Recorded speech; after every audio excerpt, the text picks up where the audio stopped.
Support for Unlocking Lake County is provided by Fidelity National Title Insurance Company, offering title insurance and real estate services. With origins tracing back over 150 years, Fidelity National Title facilitates secure closing processes for buyers, sellers, and real estate professionals. Anyone looking for more information can find them on the web at www.fntic.com. Fidelity National Title has offices located all throughout Lake and McHenry counties. You're listening to Unlocking Lake County with Dick Barr. You guys have a great radio station. You just play the best music. Support for Unlocking Lake County is provided by Harder & Shotland Law Firm, offering legal services across various areas including criminal defense, real estate, family law, and more. Harder & Shotland is committed to addressing the legal needs of individuals and businesses with a focus on thorough and knowledgeable representation. Information on Harder & Shotland Law Firm can be found at hardershotland.com or by visiting their office at 625 West Rollins Road in Round Lake Beach. They can also be reached at 847-546-0022. You're listening to Unlocking Lake County with Dick Barr. Unlocking Lake County. 98.3 The Life. It's the best station on the radio.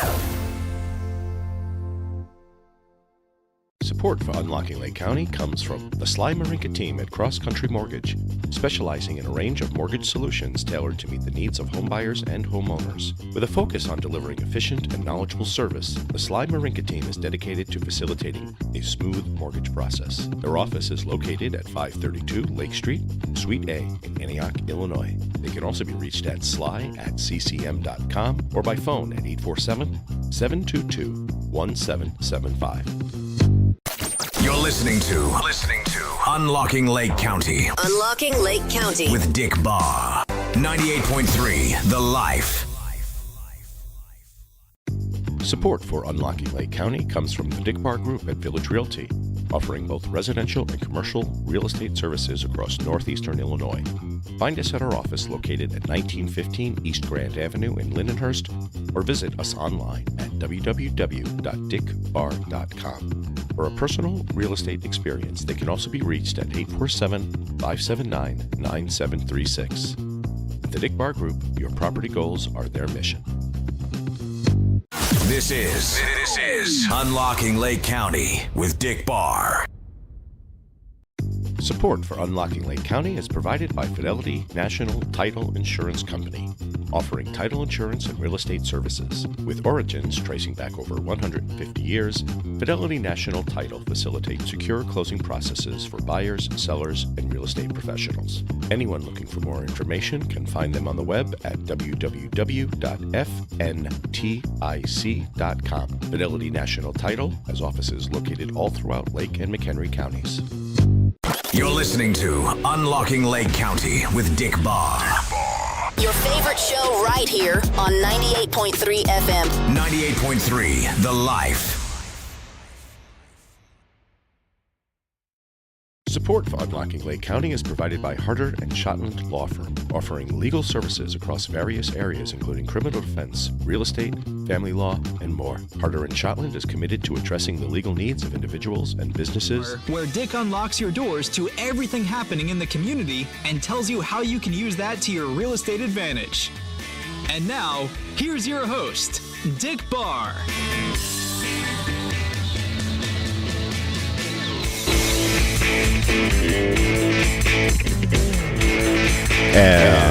Welcome back, Lake County. This is Dick Barr, your host of Unlocking Lake County, here with my beautiful co-host, Christin Kaufman. Say hello. Hello, everyone. Happy New Year. And back to the studio is our favorite mortgage guy, Sly Marinca of the Sly Marinca team across Country Mortgage. Say hello. Hello, everybody. Welcome back, guys. Happy New Year. Hey. Happy New Year. First time back in the studio after the calendars have rolled over. Yeah. What you guys big holiday plans?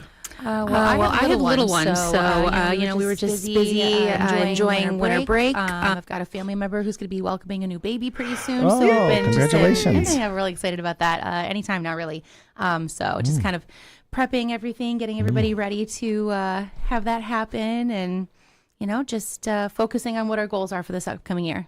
Awesome. Nice. How about you, Sly? You got little ones too. Yeah, my little ones. One of them on Christmas Day. Actually, I'm sorry, Christmas Eve started not feeling well and woke up Christmas morning and had a 103 fever and proceeded to stay sick from Christmas Day until New Year's Day. So literally, and my older one got it, and they literally were sick the entire time. And I tried my best to avoid it. My wife got it. Ended up being influenza A, turning into ear infections for both of them. And so we were sick the whole. They were sick, I should say. And I was just supporting dad getting Tis the season. Yeah. I mean, I caught the tiny little, and still there a little bit, but nothing like that. Good. Yeah. Nothing like that. What's worse than being sick on Christmas? The entire break. It was awful. Yeah, that was our family last year. Yeah. I started kindergarten, so it was, I had done my best to kind of keep her in a little bubble most of her younger years, especially because then I had another baby after that, so I wanted to keep her healthy, blah, blah, blah. So I kind of had to just embrace, like, it's kindergarten. Yep. There's nothing I can do. Little germ factories. I can't do anything about it. And so it was like one after another. It was like we had COVID. 3 weeks later, we had the flu. And that was like for like Thanksgiving and then Christmas right after. It was like back to back. We had everything just all in a row. Yeah, so yours are older, Dick, so you don't experience these bugs these kids, bring home. Sure Do you still? I got 12-year-old. Okay, well, I guess. Actually, the 12-year-old's the only one who didn't get it, though. Okay, go figure. It went through our entire household. Oh, yeah, that's why we weren't here last week, right? Last week we were having software issues on the DJ. We were feeling well recently. I try to come in even when I'm sick, but you're right. That was that 1 week I was just like... You're like, I can't even talk. I sound terrible. You did. When you called me, I was like, you can't be on the radio today. The funny thing is that day, I actually felt fine. It sounded terrible.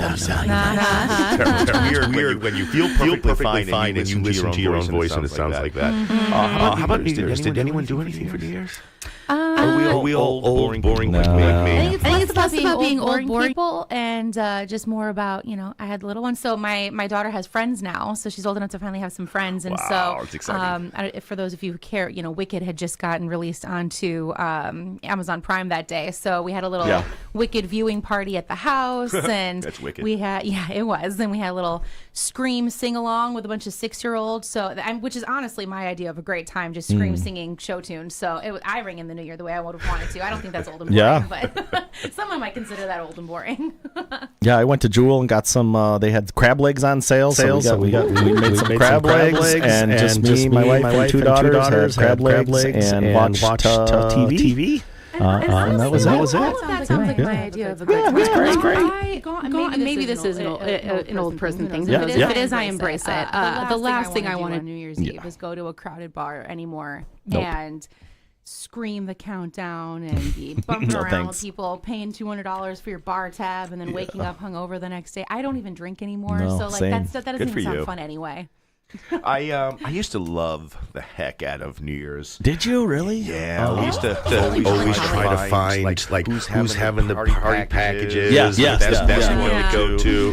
Did anyone watch the Chicago? I was gonna bring that up, dude. The what? How bad? It was embarrassing. I'm sorry, what? The New Year's coverage. So there was Nashville was going on. So Nashville does like a whole thing, and they have all these Jelly Roll performing, and all these like awesome singer country music artists. Sure.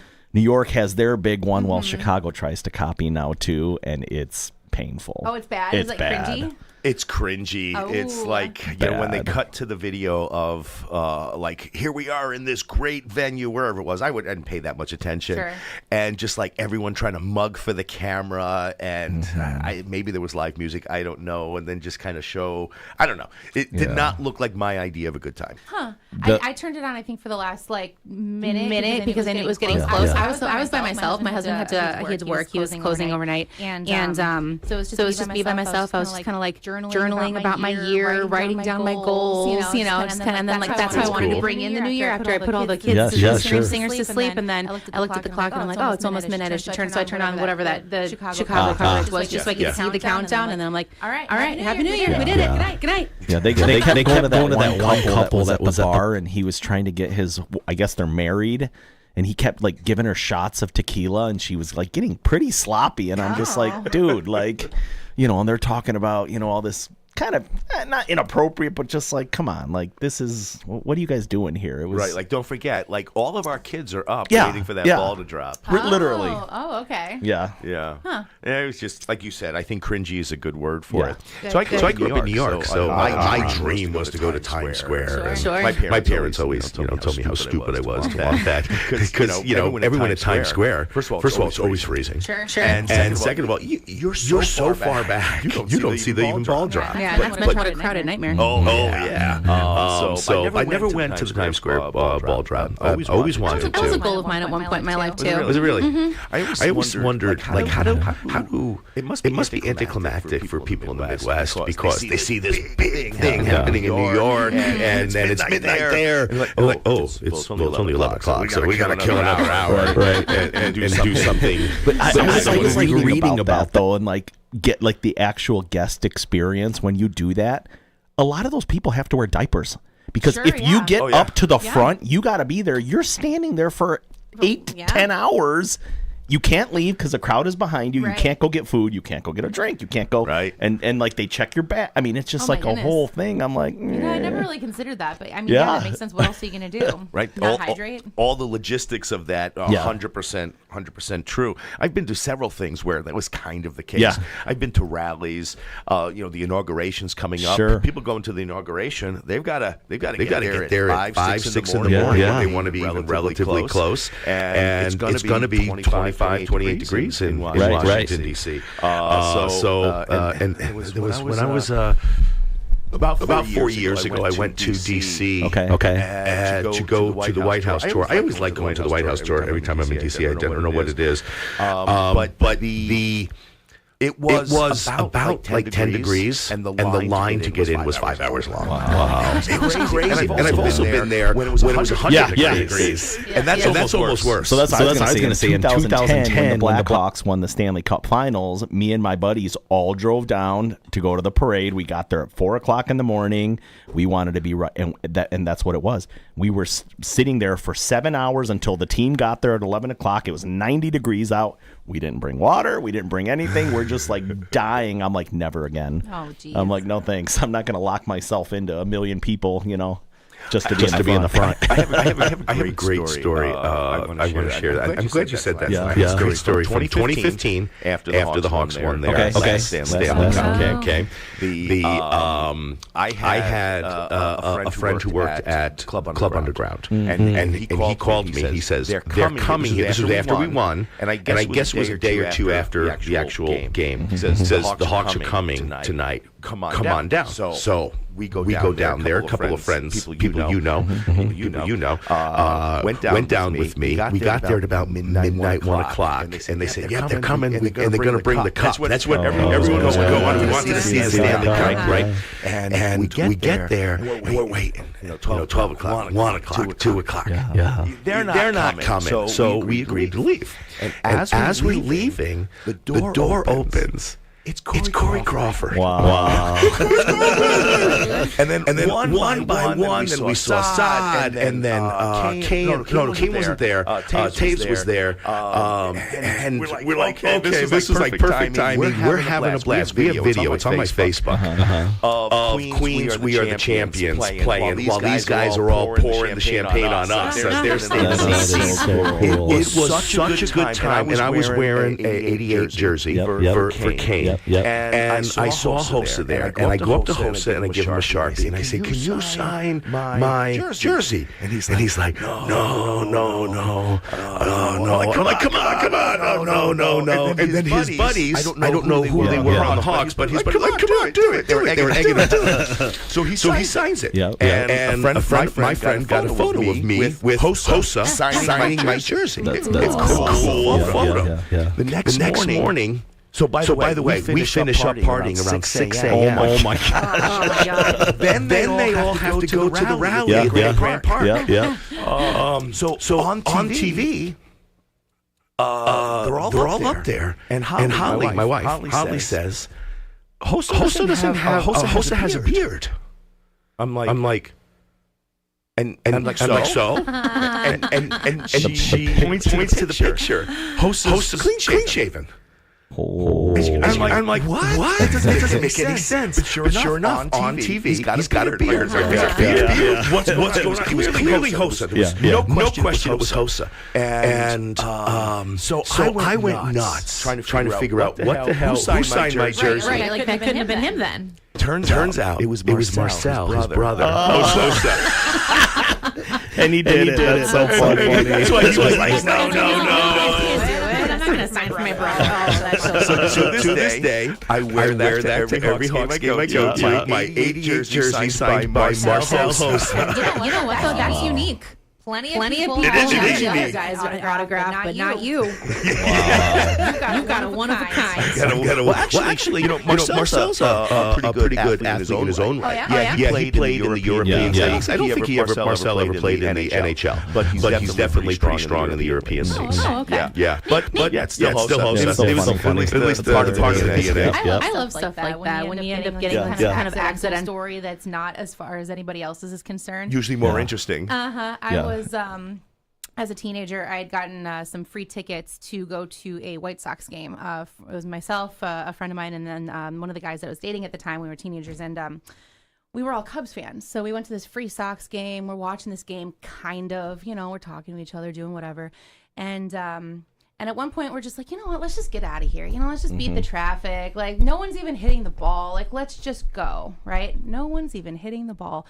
We go home, which at the time one of the people who was with us was living above a bar, and so we had to walk into the bar to get upstairs. And we walk in, and they're like, "What the heck are you guys all doing here? You left the game?" And we're like, "Yeah, it was boring." And we walked out on Mark Burley's perfect game. Oh no! You walked out on history? Walked out on history. Oh my gosh! So we were there, I guess. Yeah, I guess you could say that. Yeah, we were teenagers. It didn't mean anything. And then we all cared about, we were watching the Cubs, and we're like, this is lame. Let's just Yeah. That's crazy. I got my funny story like that with someone famous was there was a time, in my teens, early 20s, we were down at the Cedar Hotel in Chicago. You guys ever heard of that place? It's an outdoor like patio bar or whatever. And it's late night. We've already been going at it for a while. And me and my cousin went outside to right near the front. Back in my smoking days, so we're standing out there smoking. You're still smoking Sly. Haven't been a long time. But anyways, all of a sudden, like there's a buzz, and we're like, oh my god, people are pointing, and here comes walking up a famous celebrity, and I'm like, oh, is that really him? So in my brain, instantly, I decide to turn into a bouncer. So I throw my cigarette down. I stand there as if I'm the bouncer. There's no bouncers there. And I stand there as if I'm the bouncer, and this famous celebrity walks up, and I go, ID, please. And he pulls out his ID and hands it to me. And I look at it, and I'm like, okay, you're in. He goes. You're not really a bouncer. No. He just gives me a high five, and it was pretty funny. Who was it? Ian Ziering. So kind of like EC 90210. Oh, okay. I actually, the funny thing is my cousin, very intoxicated, called him Zach from Saved by the Bell. And he's like, wrong show. Oh wait! At least it wasn't Screech. Yeah, right. So it was so funny. So yeah. Okay. I carded Ian Ziering, 90210 fame. Man, you keep opening them up. I got one now. I got to go around. We got to keep going around this, around the fire here. Okay, so in New York, so when I was 18, I lived in Manhattan. I lived there for a couple of years. I worked at FAO Schwarz, lived on the Upper West Side. I saw tons of celebrities, right? Working at FAO Schwarz, just there alone, we'd see dozens, if not hundreds, okay, especially during Christmas time. When you walk into FAO Schwarz, there's a huge store, and in the middle there's this big clock tower, and then you walk down some stairs, and then to the right was where my department was. And we had this product. We actually rented space within FAO Schwarz, and we sold this product. It's called Balzac balloon balls, and it was these balloon-filled balls, and they bounced on water. They were super light, but they had a fabric coating, so they had some weight to it. So they were fun to play with. And we had big ones, the size of a globe, about, I would say, 36 inches was the diameter. And then we would throw that at people as they're coming down. And some people get pissed off getting hit in the head with the ball. But Christmas at FAO Schwarz was like nothing you'd ever seen. It is literally person to person, there's no space. It's like people just kind of move as one big kind of walking unit. So at the top of this, so I'm down at the bottom of the stairs, bouncing the ball. I've got one of my colleagues with me. And guy comes up at the top of the stairs, and he says, and there's thousands of people, right? He says, that's Colin Quinn. You know who Colin Quinn is? Yeah. Okay, from Remote Control. You know, he's a comic. He does quite a few things since then. And I said, no, it's not. He's too fat. And he says, no, I swear, that's Colin Quinn. I'm like, no, he's way too fat. He was bigger than he was in Remote Control, which is where I remembered him from. And it took minutes for him to get all the way down the stairs. And as he walks past me, he says, yes, I am. I'm just fat. Oh, my gosh. He heard you. He heard me. Wow. Whoopsies. Yeah. Not to interrupt your story, but we're getting some comments saying that there's an echo on your mic, Dick. On my mic only? Yeah. Can you confirm it's just my mic or everyone's mic? Yeah, listeners, those of you who are commenting, if you could let us know if you hear the echo on just Dick's mic or if it's mine or Sly's, we would super appreciate that. Yes. It would help us narrow down what's going on while we fix it. Yeah, we'll try. We might have an issue here because we have a new control box for the video. And the audio. See, I used to on the old control box, I was able to shut off the audio feed so we didn't get a double feed. And on this one, when you go into the control panel, it's a different setup. Even when you turn audio off, it does. Oh, hello. Sorry, I was trying to see if it is yours. It's just mine. It sounded like it. Got double Dick. Family show. It's your name. Don't make it weird. It's only weird if you make it weird. That's true. We might take an early break just so we can see if we can figure this out. Sorry, folks, if you're listening, if you're watching the live stream. I know this is going out correct on the radio waves, 98.3, the live FM. But I think we might have an issue. We're going to take a quick break and send you just maybe a song or two, see if we can troubleshoot this problem. So because we have a good show ahead of us. We're going to talk about what the market outlook for 2025 is. We're going to talk about what's happening in LA right now and how that's going to affect us here in our own backyard. And we're going to get into a fun story about the haunted history of the PMML Theater in Antioch. So you don't want to miss it, and I don't want to be echoed for you. So want this to be an enjoyable experience. So we're going to head over to a commercial break, and we'll be right back. Unlocking Lake County with Dick Barr will return in just a few moments after these important messages. Don't touch dial.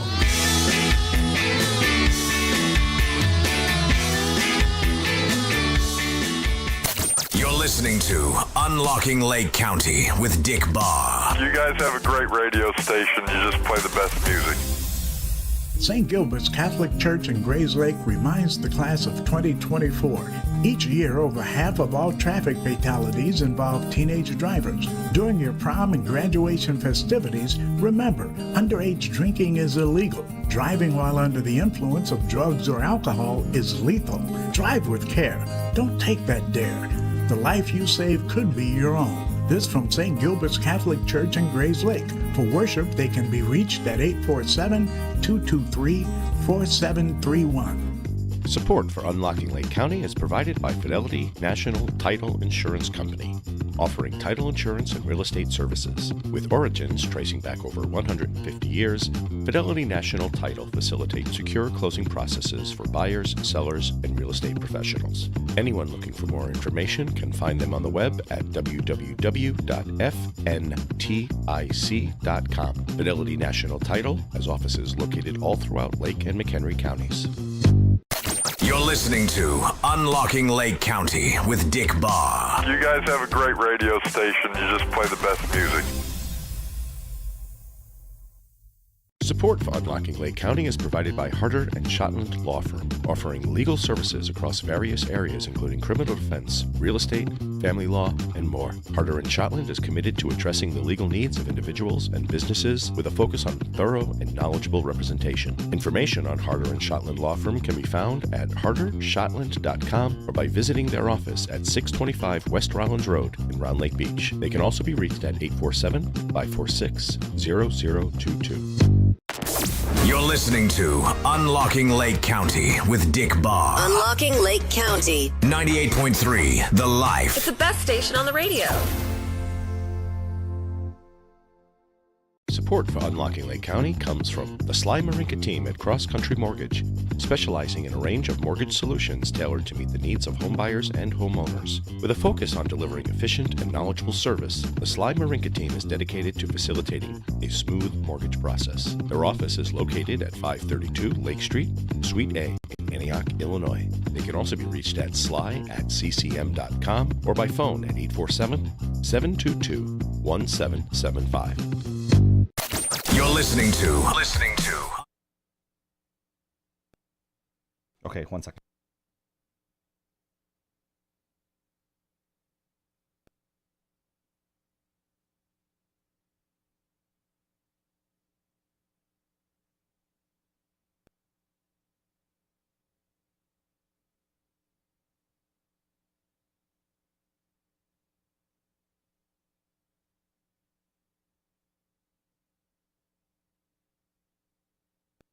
The audition track back on. Now I'm back on. Can you hear me now? And it'll take a second for the delay. See if this is still echoing. And is it echoing? It is echoing? No? Okay. Okay, we're going to go back to a break, and we'll be right back. I think we're good. Support for Unlocking Lake County is provided by Fidelity National Title Insurance Company, offering title insurance and real estate services. With origins tracing back over 150 years, Fidelity National Title facilitates secure closing processes for buyers, sellers, and real estate professionals. Anyone looking for more information can find them on the web at www.fntic.com. Fidelity National Title has offices located all throughout Lake and McHenry counties. You're listening to Unlocking Lake County with Dick Barr. You guys have a great radio station. You just play the best music. Support for Unlocking Lake County is provided by Harder & Shotland Law Firm, offering legal services across various areas including criminal defense, real estate, family law, and more. Harder & Shotland is committed to addressing the legal needs of individuals and businesses with a focus on thorough and knowledgeable representation. Information on Harder & Shotland Law Firm can be found at hardershotland.com or by visiting their office at 625 West Rollins Road in Round Lake Beach. They can also be reached at 847-546-0022. You're listening to Unlocking Lake County with Dick Barr. Unlocking Lake County. 98.3 The Life. It's the best station on the radio. Support for Unlocking Lake County comes from the Sly Marinca team at Cross Country Mortgage, specializing in a range of mortgage solutions tailored to meet the needs of homebuyers and homeowners. With a focus on delivering efficient and knowledgeable service, the Sly Marinca team is dedicated to facilitating a smooth mortgage process. Their office is located at 532 Lake Street, Suite A in Antioch, Illinois. They can also be reached at sly@ccm.com or by phone at 847-722-1775. You're listening to Unlocking Lake County. Unlocking Lake County. With Dick Barr. 98.3 The Life. Support for Unlocking Lake County comes from the Dick Barr Group at Village Realty, offering both residential and commercial real estate services across northeastern Illinois. Find us at our office located at 1915 East Grand Avenue in Lindenhurst, or visit us online at www.dickbarr.com. For a personal real estate experience, they can also be reached at 847-579-9736. At the Dick Barr Group, your property goals are their mission. This is Unlocking Lake County with Dick Barr. Support for Unlocking Lake County is provided by Fidelity National Title Insurance Company, offering title insurance and real estate services. With origins tracing back over 150 years, Fidelity National Title facilitates secure closing processes for buyers, sellers, and real estate professionals. Anyone looking for more information can find them on the web at www.fntic.com. Fidelity National Title has offices located all throughout Lake and McHenry counties. You're listening to Unlocking Lake County with Dick Barr. Al tiempo Nope, we're not going to do that song. Okay, so we are back. I think we've got our issue figured out. I just want to make sure that we are live on the stream again. And if you are still listening, if we didn't lose you during that madness, that you can let us know if you still hear the echo or not. Anyway, let's get going. If there's still an echo, I do apologize. We'll have it figured out by next week. I do want to talk about what's going on out on the West Coast with the LA. Whoops, sorry. There you go. Say that again. I said, yeah. Oh my gosh. Yeah. This is. It's. This is going for about a week now, right? Yeah. Yeah. The fires. About that. Yeah. We're sitting here swapping celebrity stories. Meanwhile, their houses are burning down. I know, right? Like first world experience. And I got to be honest. This is tragic. There's no question it is. But why does it feel like this is more tragic than what happened with Hurricane Helene? Yeah. Does it? It does feel that way. Why? It feels like that's what it feels like. There's more emphasis on this. I don't know. I just think there's hurricanes all the time. Like every year there's almost every year I should say, and it just seems like, and these fires are kind of like of biblical proportions where we've seen fires in California and out west mainly, and I mean in Canada. Remember last summer, like we could barely breathe all summer because of the smoke. Brown skies. But they normally don't congregate around such populated areas, and there's usually just not as much destruction of property and homes and that was horrific too. I think it's possible that maybe it just seems like we feel a little bit more connected to these fires because we know so many of the people affected by it. So I mean, not personally, right? Yeah, I know what you mean, because we are talking about celebrities, which is kind of weird segue. Who those celebrities are, right? And we see them all the time on whether it's our socials or whatever other media is being fed to us. We are familiar with those faces and somewhat at least with the lives that they portray that we see.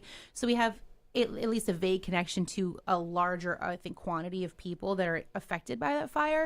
So it's not that we necessarily care more. We're just a bit more connected to it because we know who that celebrity is. So when we picture their house burning down, we know the person that is losing their family memories. And right. When we see Steve Gutenberg running down trying to save people's houses, that's just maybe it's oh my God, I know that guy. Well, we're able to personalize it a little bit more. And also because of that, I think we're able to kind of break down what that tragedy could look and feel like in real life. Whereas I think sometimes when we see other news of these mass tragedies, like some of the hurricanes and stuff, it's also kind of hard to even fathom what that would really even be like, I think maybe. I don't know. It's just, I think maybe it's a little bit easier to empathize for some of the people who are experiencing it right now because we're at least familiar with who they are. I mean, interesting take. Very possible. I wonder how much of it has to do with fire, something that could affect us all, where we don't get hurricanes here. Yeah. Right? And we kind of say, oh, you live there. Yeah, they're coming. Yeah. I don't know. I don't know what it is. For me, it's wildfires are normally that. They're wild. They're not you have firefighters. You have fire hydrants. You have ways to stop this, right? You should at least in theory. And it's this level of, whether it's incompetence or just whatever to kind of let this just go is just, maddening. I mean, it's absolutely insane. Of course, there's also the conspiracy theories involved. Of course. All the stuff that's getting brought to light in Hollywood and now conveniently a bunch of, because the Kardashians had a house burned down. A lot of evidence. High pro. Yeah, so not that I necessarily subscribe to that, but I think at least once a week now we talk about some kind of conspiracy theory. And, right. I'm a fan of them in the sense that I find all them of enjoyable. But they're entertaining to read. But yeah, I just think to me it's just how it spread and how there was no defense against it is terrifying. Yeah. I want to say this tip real quick though, because someone on TikTok, RIP soon to be, was I think they'll get a stay. I really genuinely hope so, but that's I think a different subject. But I had heard a tip, and it was so good that I just want to say it in case it ever just happens to stick in someone's mind, because it will for me forever. In the event that you ever need to get out of your house and you just need to try and get some clothes, right? You're just trying to get the essentials. Grab your dirty laundry basket. because it's clothes that are in season that you're going to wear that fit everybody in your family appropriately because you just worn them. And I was like, that's so smart. That's so smart because you just grab it and go, assuming that your house is like mine and you always have a basket of dirty laundry somewhere. Yeah, absolutely. Wow. But what a smart thing to do. And I'm like, that's so, I wanted to share that in case I ever help somebody for any reason. Yeah, that's just hope it's not laundry day, Right. And you've already done it. But that is a good tip. Yeah. Now, there's going to be far-reaching effects of this, right? This is not just going to affect California. Forget the emotional aspect of it, but the financial aspect of this is larger than anything I've ever seen. If you look at just the sheer volume of homes consolidated into those areas, multiplied by the incredible value of those homes. Yeah, we're talking about homes that are $1,000 a square foot plus. Yeah. And to put into perspective, and they're quite a few square feet. Right. To put it into perspective, here, our price per square foot is somewhere between 150 to 250, depending on the quality and value and location of the home. So these are small. They're not small homes, but they're homes that are worth significantly more per foot than ours. Right. And that's a problem for the insurers, and that's a problem for the relief efforts. We heard promises last week from Biden saying that he was going to fit the bill for something. It wasn't very specific about what that would that include the rebuilding of structures. I don't know, or if it's just in the relief efforts. But they committed to covering 6 months of some level of damage control. Now we heard that insurance companies started non-renewal of certain policies. We don't know all the details. We don't know how many people had insurance still versus how many people were struggling, who were self-insuring versus how many claims the insurance companies are going to have to pay out. But this is going to be a massive blow to the insurers. Massive. Yeah. And we already just went through an era where our insurances, in many cases, doubled. Yeah. We went from, you remember, Sly, Yeah. not long ago, when we were working with a buyer, we always just tacked on $800 to $1,000 $50 a month year for years. Yeah, for years it stayed that way. Yeah, and then in these past 4 years, that number has skyrocketed. I have some buyers telling us, they're getting quotes $2,000, $2,200, $2,500. I would say that's about the average. Recently, about $2,000 is the average right now. Yeah, we at our house actually just recently had to reshop for homeowners insurance because our mortgage got sold to Schmuckich Morbidge, and someone forgot to file correct paperwork, and we got dropped from our homeowners insurance. What? It's a whole thing. Don't get me started. Don't get me started. I added to the list of reasons I would never recommend them. Regardless. Open your mail, everybody. Always know what's going on. Yep. Yeah, no, it was a whole thing. But we had to recently shop for homeowners insurance, and it was we were calling place to place, and there were a handful of people saying they weren't taking new policies, and it was Really? difficult for us here in Illinois just to get something going. Yeah. We were able to find something. We got it all worked out. It was fine. Yeah. But yeah, it was like a whole day of work and phone calls for us because it's already getting difficult to find people that are even taking new policies. Really? Yeah, it is. Did you wind up going with a broker, or did you go direct with an insurer? I think my husband ended up going through a broker. Okay. Yeah. Sometimes there's a benefit there. Yeah. Yeah, because they'll do all those phone calls for you. Yeah, I think it was among one of the later phone calls that were made. But yeah, it was a whole thing. Hey, I always find it funny when you go on the internet looking for something and you fill in a form. Yeah. And then you're just bombarded by 1,700 phone calls. Yeah. Which is going to change soon. Yeah, hopefully. The TCP, Telephone Communication Privacy Act or something like that. Okay, good. Protection Act. And that goes into effect January 27th. Good. Trigger leads, is that part of that? Do you know the trigger leads? I don't know what trigger leads is. Okay, so when I pull someone's credit, the credit bureaus sell that information that a mortgage company checked your credit to other mortgage companies. And if you don't opt out of that by visiting optoutprescreen.com, all spelled out, I could show you a screenshot of a client on Monday. We checked this credit at 8:30. by 8:47, he had 14 missed calls from other mortgage companies. 14. And you pulled the report. Yeah. As a lender. And yes. And so they sell the information to our competitors, and it's wow. And you have no say in it. No say in it. Yeah. And this is the credit bureaus do this? Equifax, TransUnion, Experian. They shouldn't be allowed to do that. I totally agree. They shouldn't be allowed. I totally agree. So they do it for car loans, for mortgages, and they actually also do it for when you're shopping insurance too, because they do. An insurance company does a credit check on you. It's not the same kind we do, but it's a different kind. Also, same thing. So they sell that information to competitors, and if you don't opt out ahead of time, guess what? Getting bombarded. Yeah. But, so we should spend all our time worried about TikTok. Yeah, exactly. They're the ones giving our information out. Yeah, and who stands to benefit from this TikTok ban? That's what I always Meta Rhymes with feta. Yeah, Meta and X and all There's the like other a whole social movement media right now about like a bunch of people are like deleting all their Meta accounts because they're like, well, if you're gonna take mine away, you're not gonna benefit from it. Right. There's a whole really? Oh yeah. yeah. Oh, yeah. I've seen this. There's actually furthermore, I don't know if either of you are in on the side of TikTok, but so I know Sly, you might be because you're a big fan of TikTok like I am. There's a whole movement now where a bunch of people are now downloading an app called Red Note, which is actually a Chinese app. It's like it's like China's TikTok, where they're like, oh, you don't want me to use TikTok because you're worried that they might have my data. Well, guess what? I'm just gonna give it to them then. How about that? Right. And one day later, after I think it was like, I don't remember that, it was in the millions. I'm not gonna pretend to remember the number, but it's the #1 downloaded app right now. And one day after everyone started doing that, now there's a bill being proposed to prolong TikTok for 270 more days. And you look at the politicians that were in on the TikTok ban bill, all investing and purchasing stock in other social media companies while this is going on. How is that legal? Oh, yeah. Fun fact. While this was happening, Meta's stock has now dropped significantly, which is around the same time they now introduced this new bill to hopefully prolong the TikTok ban. Yeah, ridiculous. Don't get us going, man. You get us going, and we're sorry. I love it. Ridiculous. It's great conversation. Yeah. It's infuriating. Yes. How is it not snuffing out free speech? Right.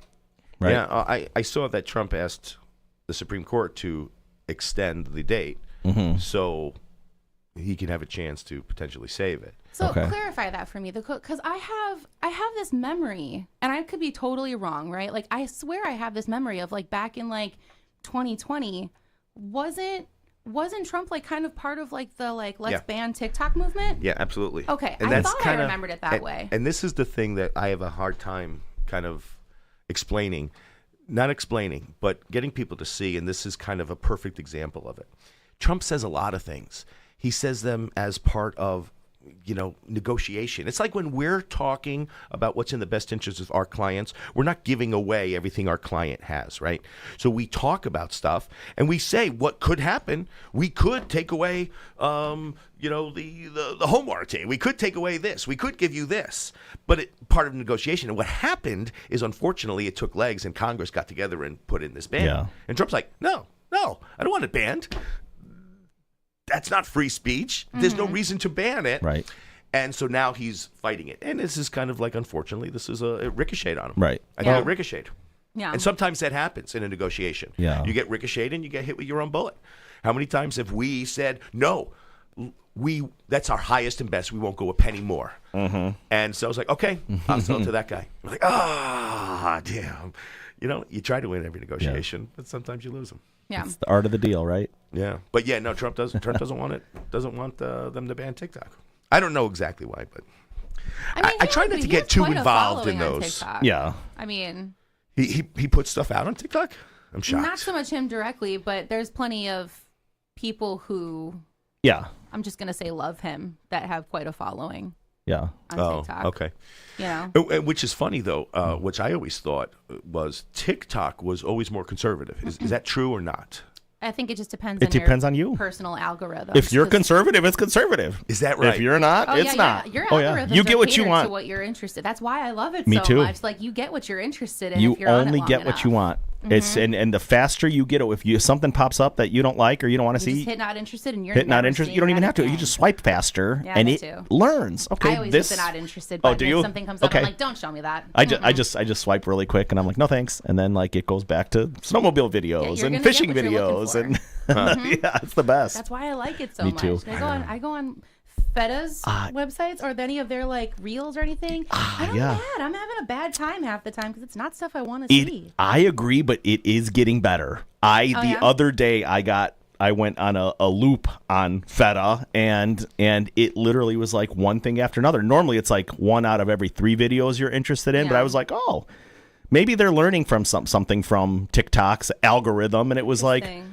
all stuff that was like that I would watch. Maybe. Like I said, fishing videos or snowmobiling videos or all stuff I'm kind of interested in for entertainment. I'll bet you anything that you saw last week or 2 weeks ago. Zuckerberg came out there, I was going to say, I was going to use the F instead, but I don't know that's bad.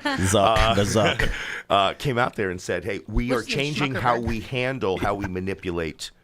Information. Yeah. Right. They said we're not gonna throttle it. The guy that said that Facebook is not censoring expression said they're gonna stop censoring we're not expression. gonna do that anymore. The thing that we were actually never doing, we're not gonna do it anymore. But how much you want to bet? Don't worry. That part of the Feta algorithm was injected with what we want you to see, not necessarily what you think, what you would actually like to see. I bet anything that existed. And I'll bet that's starting to come out of the algorithms because I think what they're seeing is that people are not being served what they want to read, want to see. Right.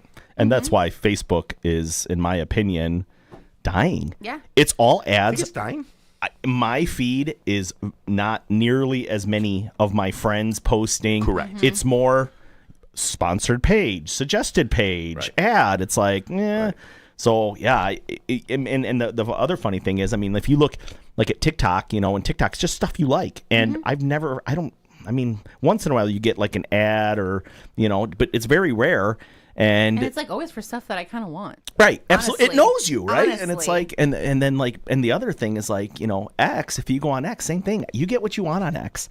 If you want, they don't really like throttle it, and it's like, I could see how, the powers that be don't like that, right? Because it's sharing of information and people have ideas and the other thing that I think makes it so different too is like, so as I said, like I've never been shown something on TikTok as far as like advertisements for things that I didn't want, right? But those things are often by like smaller businesses, like people who are making things. You have followers who have small little TikTok shops, and like there's really an opportunity for like small business growth there. Whereas like you're not seeing that on your Facebook profile. No, you're seeing the people who pay the big ad bucks, and like it's really just serving the greater powers that be, and people really aren't interested in that. Now that they're aware of it, they're pissed off about it, and they don't want to participate in it anymore. So I mean, you think so, huh? And that goes to that's why their stock has plummeted so much, because so many, I mean, there's 168 million TikTok users who are irate at the fact that they're taking it away from them, and a lot of people's sole income comes from the platform that they've built on TikTok, and those followers are like, we're deleting our meta profiles, we're done. You're taking it from us. We know that your money is behind this, and we know what you're doing, and we don't want to participate in it. We're not playing this game anymore. You know? Yeah. Cool. I wish I understood these things like you guys. I just never got into the TikTok. X too. I can never get into X. Yeah, I was the same with Twitter. I tried getting into Twitter /X. I've never been. I don't know. I just didn't enjoy it. I'm very skeptical on like mainstream media after everything that happened with COVID and all that stuff. Like I just got really, really like jaded almost. Like, wait, what are they saying? Wait, what? And it's like. And then now with the economy, seeing like just, the stuff mainstream media kind of puts out there, just really turned me off. So I started looking for alternative sources, and you got to take it with a grain of salt. I don't believe everything I see on the internet anywhere, certainly not on, X. But I've definitely found that there are a lot of people that are kind of seeking the truth, and like trying to figure out, okay, what is this? What is going on? And without a spin, I don't know if you guys have ever seen those videos that, they put out where they do the montages of the different reporters. They're saying the exact same words. Saying the exact same words all across the country, all 937 stations of, whatever. And then you pay attention to listening to other people talk about it, and now they're all just repeating, they're regurgitating the same crap that's been said over and over again. I don't want to hear that. That's not That's not news to me. That's you're reading a teleprompter. And you're putting your spin on it. It's like, let's think for ourselves. And usually not the anchor's spin who's reading it. It's obviously the editorial spin. The powers of the that station. be.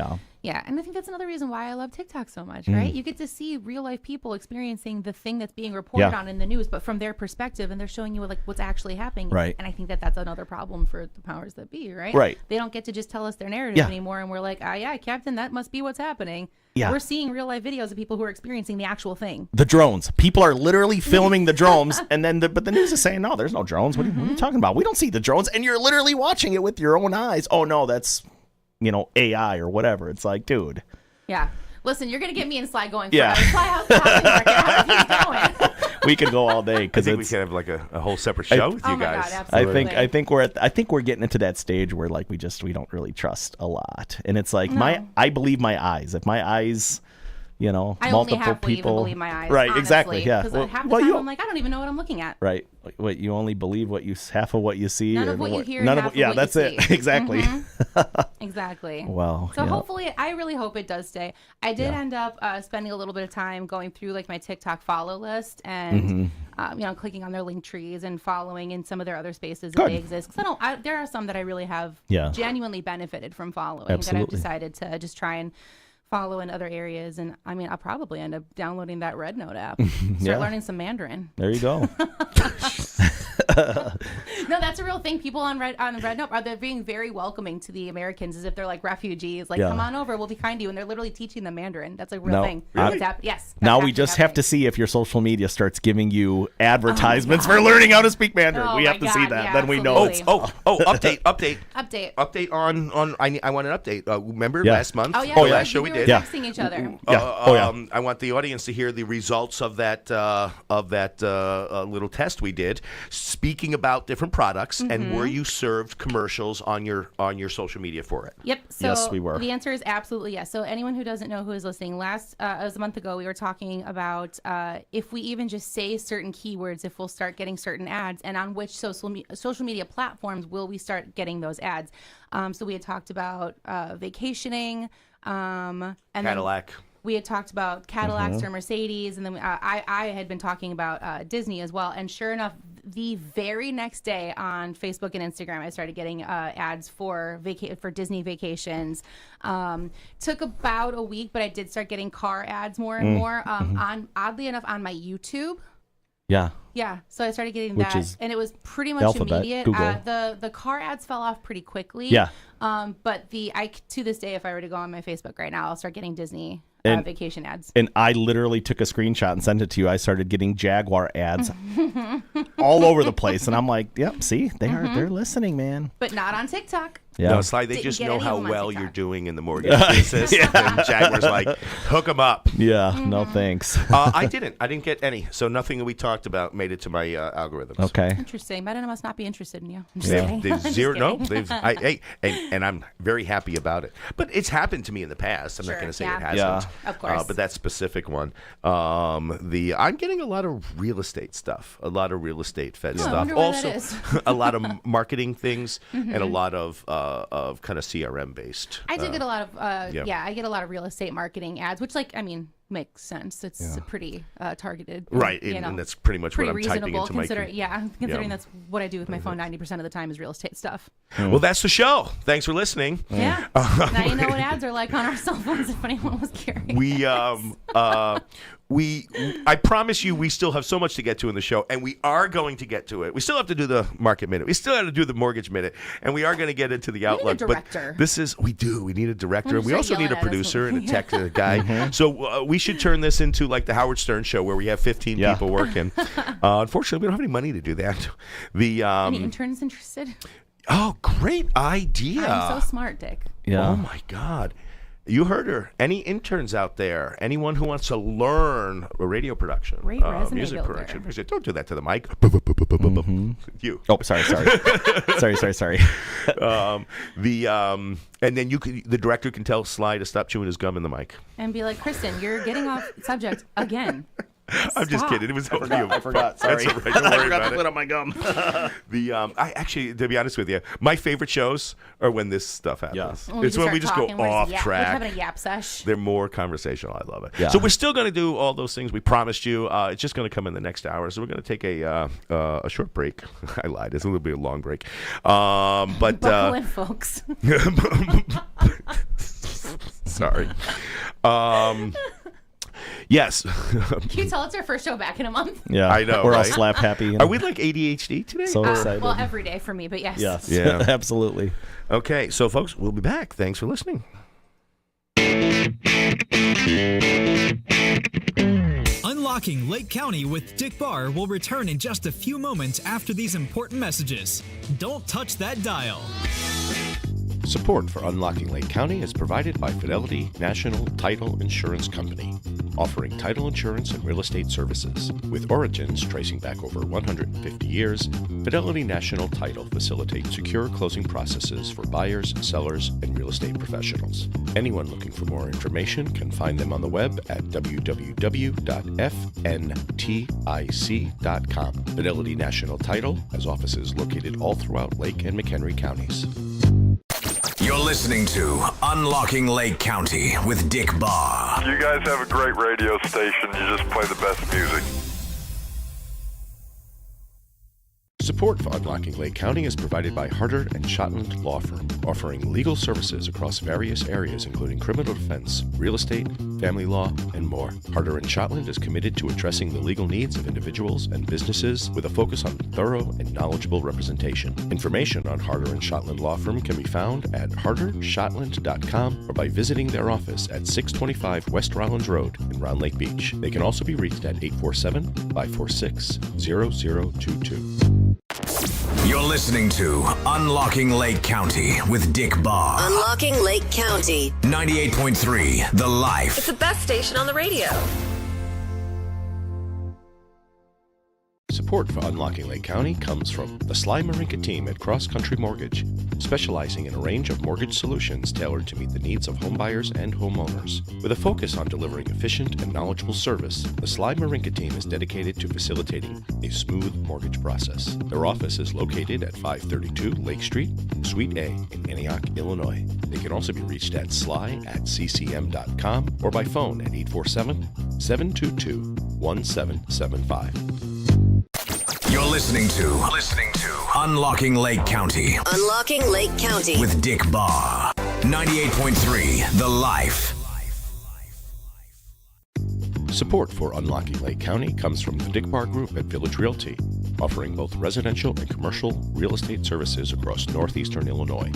Find us at our office located at 1915 East Grand Avenue in Lindenhurst, or visit us online at www.dickbarr.com. For a personal real estate experience, they can also be reached at 847-579-9736. At the Dick Barr Group, your property goals are their mission. This is Unlocking Lake County with Dick Barr. Support for Unlocking Lake County is provided by Fidelity National Title Insurance Company, offering title insurance and real estate services. With origins tracing back over 150 years, Fidelity National Title facilitates secure closing processes for buyers, sellers, and real estate professionals. Anyone looking for more information can find them on the web at www.fntic.com. Fidelity National Title has offices located all throughout Lake and McHenry counties. You're listening to Unlocking Lake County with Dick Barr. Your favorite show right here on 98.3 FM. 98.3 The Life.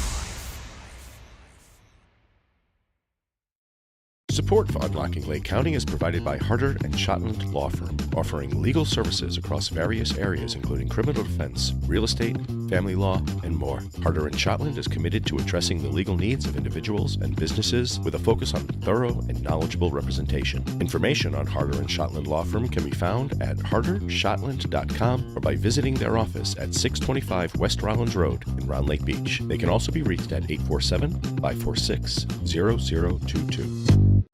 Unlocking Lake County. 98.3 The Life. Support for Unlocking Lake County is provided by Harder & Shotland Law Firm, offering legal services across various areas including criminal defense, real estate, family law, and more. Harder & Shotland is committed to addressing the legal needs of individuals and businesses with a focus on thorough and knowledgeable representation. Information on Harder & Shotland Law Firm can be found at hardershotland.com or by visiting their office at 625 West Rollins Road in Round Lake Beach. They can also be reached at 847-546-0022. You're listening to Unlocking Lake County with Dick Barr. You guys have a great radio station. You just play the best music. Support for Unlocking Lake County comes from the Sly Marinca team at Cross Country Mortgage, specializing in a range of mortgage solutions tailored to meet the needs of homebuyers and homeowners. With a focus on delivering efficient and knowledgeable service, the Sly Marinca team is dedicated to facilitating a smooth mortgage process. Their office is located at 532 Lake Street, Suite A in Antioch, Illinois. They can also be reached at sly@ccm.com or by phone at 847-722-1775. You're listening to Unlocking Lake County with Dick Barr. Unlocking Lake County. 98.3 The Life. It's the best station on the radio. Support for Unlocking Lake County comes from the Dick Barr Group at Village Realty, offering both residential and commercial real estate services across northeastern Illinois. Find us at our office located at 1915 East Grand Avenue in Lindenhurst, or visit us online at www.dickbarr.com. For a personal real estate experience, they can also be reached at 847-579-9736. At the Dick Barr Group, your property goals are their mission. You're listening to Unlocking Lake County. Unlocking Lake County with Dick Barr. 98.3 The Life. Support for Unlocking Lake County is provided by Fidelity National Title Insurance Company, offering title insurance and real estate services. With origins tracing back over 150 years, Fidelity National Title facilitates secure closing processes for buyers, sellers, and real estate professionals. Anyone looking for more information can find them on the web at www.fntic.com. Fidelity National Title has offices located all throughout Lake and McHenry counties. You're listening to Unlocking Lake County with Dick Barr. You guys have a great radio station. You just play the best music. Support for Unlocking Lake County is provided by Harder & Shotland Law Firm, offering legal services across various areas including criminal defense, real estate, family law, and more. Harder & Shotland is committed to addressing the legal needs of individuals and businesses with a focus on thorough and knowledgeable representation. Information on Harder & Shotland Law Firm can be found at hardershotland.com or by visiting their office at 625 West Rollins Road in Round Lake Beach. They can also be reached at 847-546-0022. You're listening to Unlocking Lake County with Dick Barr. Unlocking Lake County. 98.3 The Life. It's the best station on the radio.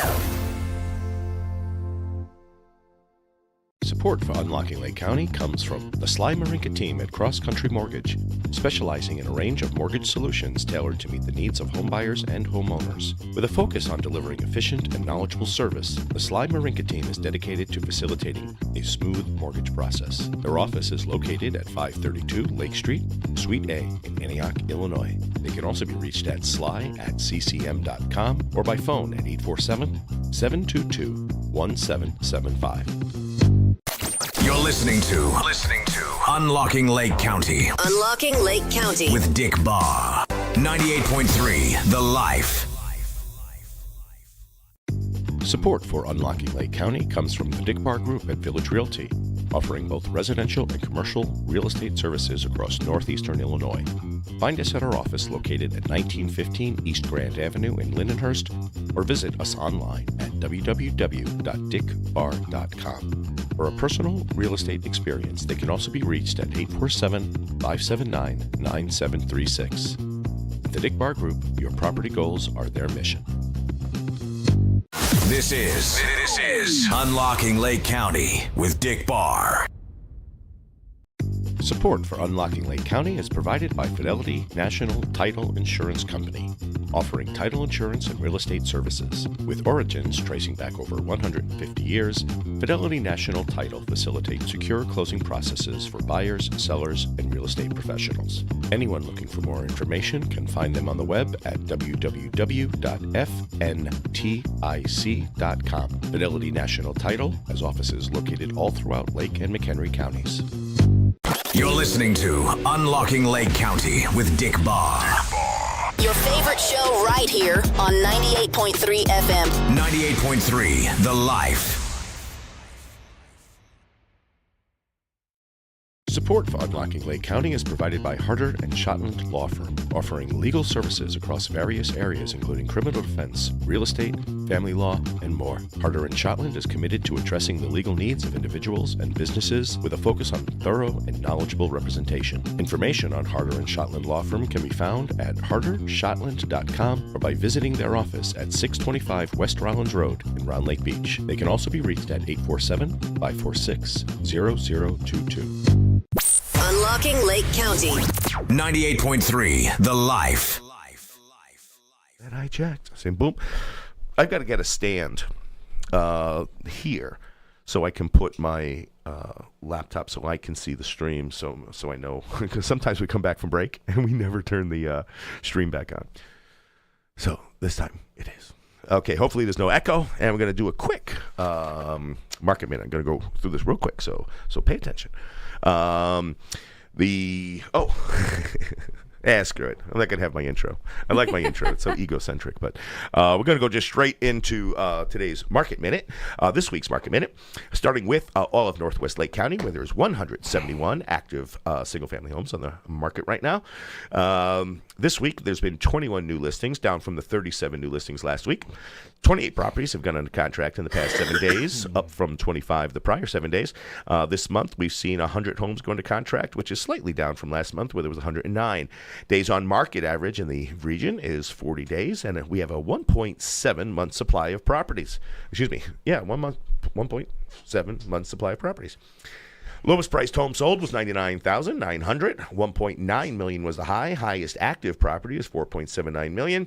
But the median price in the area is a very affordable $340,000.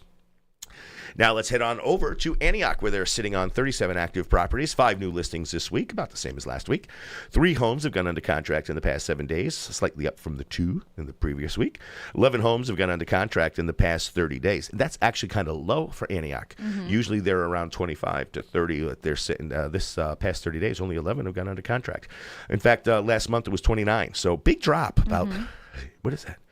60% drop. Mm-hmm. Days on market average in Antioch is 34 days, but they got a 3.4 month supply of inventory, which is the highest. It's highest Antioch's been all year. Mm-hmm. And that's partly just because the month supply of inventory is just a formula that takes last month's solds divided by the active properties, and to see how long, the number of active properties divided by the number of last month sold, and that's how it comes to that. But that will come down quickly as we enter the late winter, early spring market.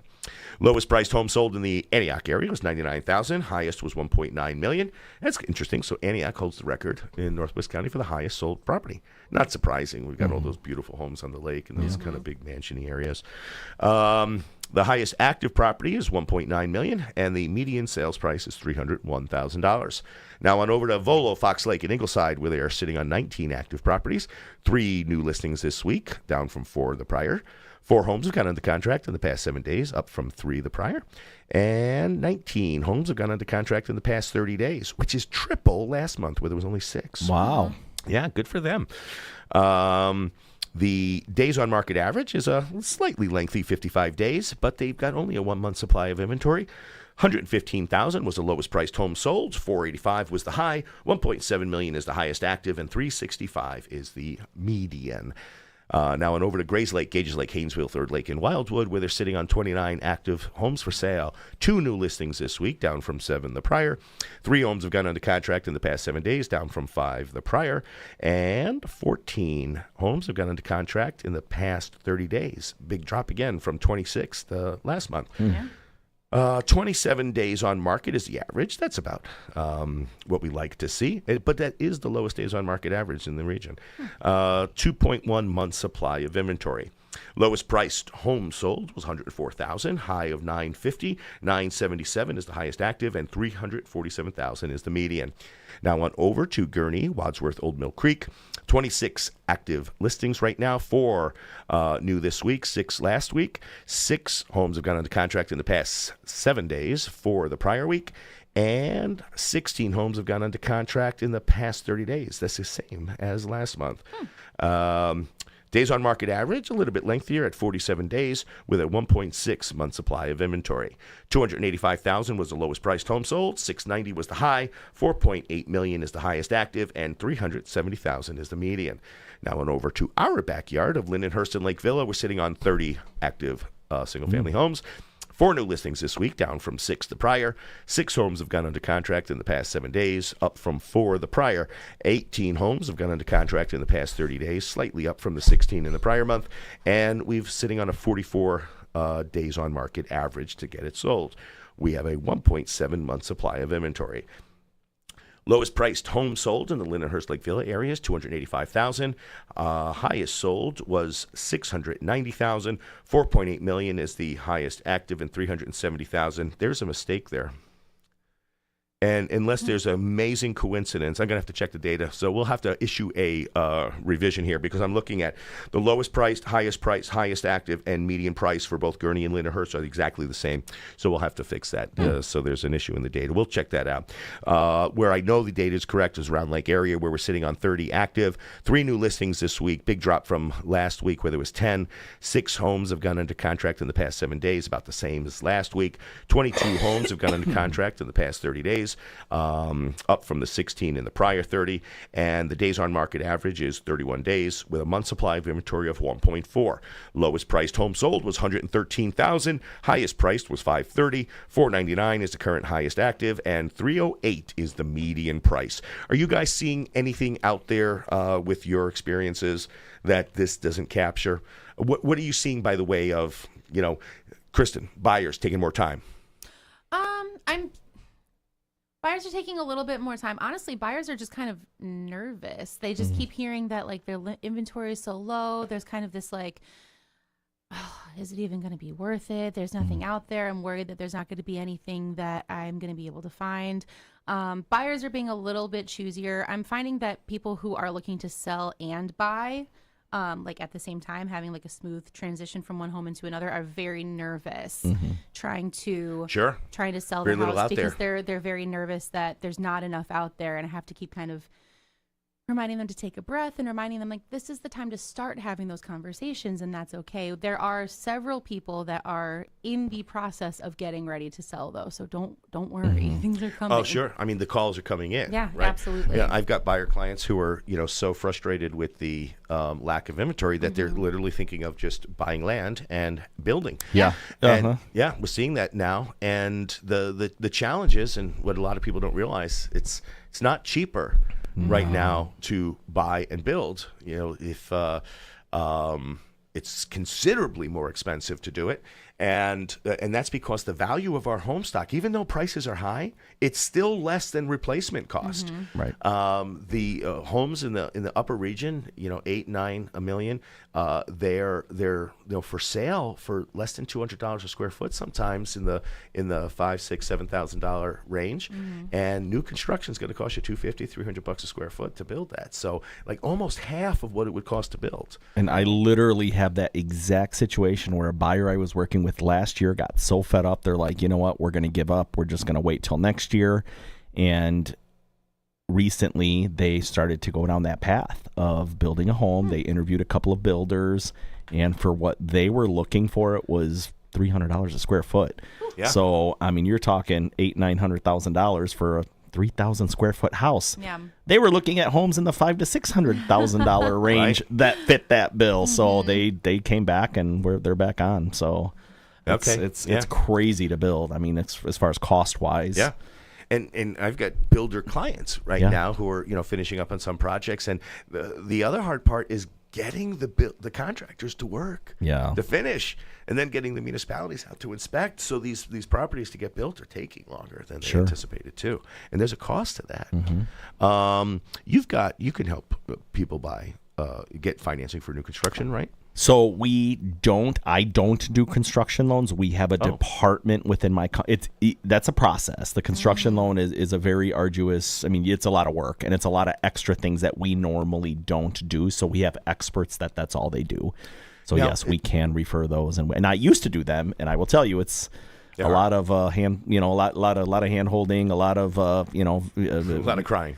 Yeah, pretty much, and it's not a great experience if you're not working with someone that's kind of what they specialize in. So that's why we have that department. Now, is that true of like even new construction buying from a builder? And no, that's separate. So if you're just going to buy the house, it's a regular transaction. Okay, so you know it's going to be built and it's ready in 12 months. Now, if you want to build a house or you want to hire a contractor too, and you need draws, and you're hiring the contractor, the subcontractors, all of that. That's the part that I'm talking about. That's kind of a just make process. Sure the audience understands that too. Yes. So you can help with new construction, but you can't help with self-managed construction. Correct. Basically, you're building it yourself. Yep. Now the outline to the story that I think is told though through that the Market Minute is hearing how many houses are still going under contract, right? So like the important thing to remember though is that while it may be a little bit tougher or a little bit more of a lengthy process finding the right place, like it is still happening. Absolutely. Houses are still selling. They are still going under contract. So it's not this impossible situation. Right. It just may take a little bit longer. It may take a little bit more tenacity to make it happen, but it is still happening. Yeah, the funny thing is so the reduction in homes under contract is not coming because there's not buyers out there. Right. The reduction in homes under contract has to do more with the fact that there's no sellers out there. So yes, we're doing half the amount of closings, half the amount of contracts, but the days on market average is only slightly more than it was a few months ago. Right. And the month supply of inventory, with the exception of Antioch, that just happens to have a large inventory, everywhere else, we're still seeing. Now we're not seeing those under contract in 3 days unless you're priced specifically well. Strategically. Yeah, very strategically. We're seeing, in our experience, about 2 to 3 weeks is more the average. Some of them a little bit longer. And some of them, like especially the ones that are trying to capture the pricing that we saw in the summer, which doesn't really exist anymore, because we have seen a major softening in that top. The median has not come down. Right. But the top of the top has come down. And also the bottom of the bottom has come up. Yeah. So those more affordable homes, those lower priced homes, we're seeing those increase in prices. And what's happening is we're seeing a narrowing of the band. So top prices coming down, bottom prices coming up, but that middle, that median, staying, if not the same, slightly more, about 2 to 3% more. And I see that continuing because there's such little in the lower price range, and there's such a pent-up demand for first-time home buyers looking for a affordable first home to buy that, if you put something out there that's, I would say, $250 or less, you're going to have a field day. That townhome that I sold recently, we ended up selling it before it even made it to market. For that reason. People are just trying to get in, And a lot of the conversations that I'm having with sellers lately are just sellers kind of in the situation where they're like, listen, I bought a house 5-6 years ago. My rate was pretty good. I don't really want to have to sell my house to get back out there at a higher price and a higher rate. Some people's lives are always going to call for it, right? Like that. Sometimes it's just unavoidable, which is why we're still going to see houses getting listed. Absolutely. Like sometimes you're moving or you're outgrowing your house or whatever other reason that your life is calling for it, which is why I always say, and it's annoying, the best time to sell your house is when you need to sell your house. But the people who don't have to because their life isn't calling for it and maybe just kind of wanted to, kind of don't want to right now. Yeah. Yeah. And on top of that, you've got the extra of the people who were looking at last year's prices. It's hard for them to consider, like, wait, so I'm going to sell it for like 10 to 20,000 less than that record, last year. Nah, I don't want to do that. Yeah. The reality is the values, I don't think, really ever increased. What happened is that the inventory was so low that we had an artificial increase in what people were willing to pay just because they had to buy. Right. And there will always be, like you said, Kristen, some people always have to buy. Is it a relocation? Is it a move up? Is it a move down? Is it, hey, I can't afford my current mortgage, I need to move into something smaller? Or is it, hey, we now have 15 kids. We used to have 2, and now we need more space. So there's always movement in the market. And let's not also forget one other thing. It's like 8 degrees outside. And let's face it, like the seasonality has a little bit to do with the slowdown. A lot of it to do with it. Who wants to move in the dead of January if they don't have to? If their life's not calling for it and they can wait, why wouldn't you if you can wait? Yeah. But for sellers, this is usually a really good time, because when they go on the market, they've got no competition or very little competition. Yeah. So there's still buyers from last season who are like, we never found anything we loved, so we waited, and now we're still ready. We're still looking. We're still getting those automatic emails. Oh, look at that house. It's the closest we've seen to anything that we love. Yeah. Let's get it. And then sometimes if at least 2 people do that, well, that's what starts the pricing wars. And it looks like you literally just told the exact story of the first time I bought a house. We looked we looked all summer, went under contract a handful of times. We decided to wait because it just wasn't happening, and we were still getting those emails. And sure enough, we saw something that we liked. It was the middle of January, but we were like, let's just go look. Sure enough, we ended up moving in the dead of January. Yeah. Oh, that's awesome. But it looks like I would be if I were a buyer right now in this market, I would probably try to take advantage while rates are still historically relatively low, and there's not a ton of competition out there. If something comes along, they should probably jump, because we're hearing that the inventory is going to tighten even more come spring, and there's going to be some pretty competitive buying situations. So if you want to do it where there's not a lot of competition, now is probably a good time. Yeah. Okay. Now we're going to head this right over to Sly. Here is the Mortgage Minute with Sly Marinca and Cross Country Mortgage on Unlocking Lake County with Dick Barr. All right. It's been a few weeks, and a lot of exciting, interesting stuff has been kind of happening in the mortgage world. We'll get right to it. I'm looking currently at a national average 30-year fixed mortgage rate of 7.13%. That's actually down a tick from last week. It was actually higher than that.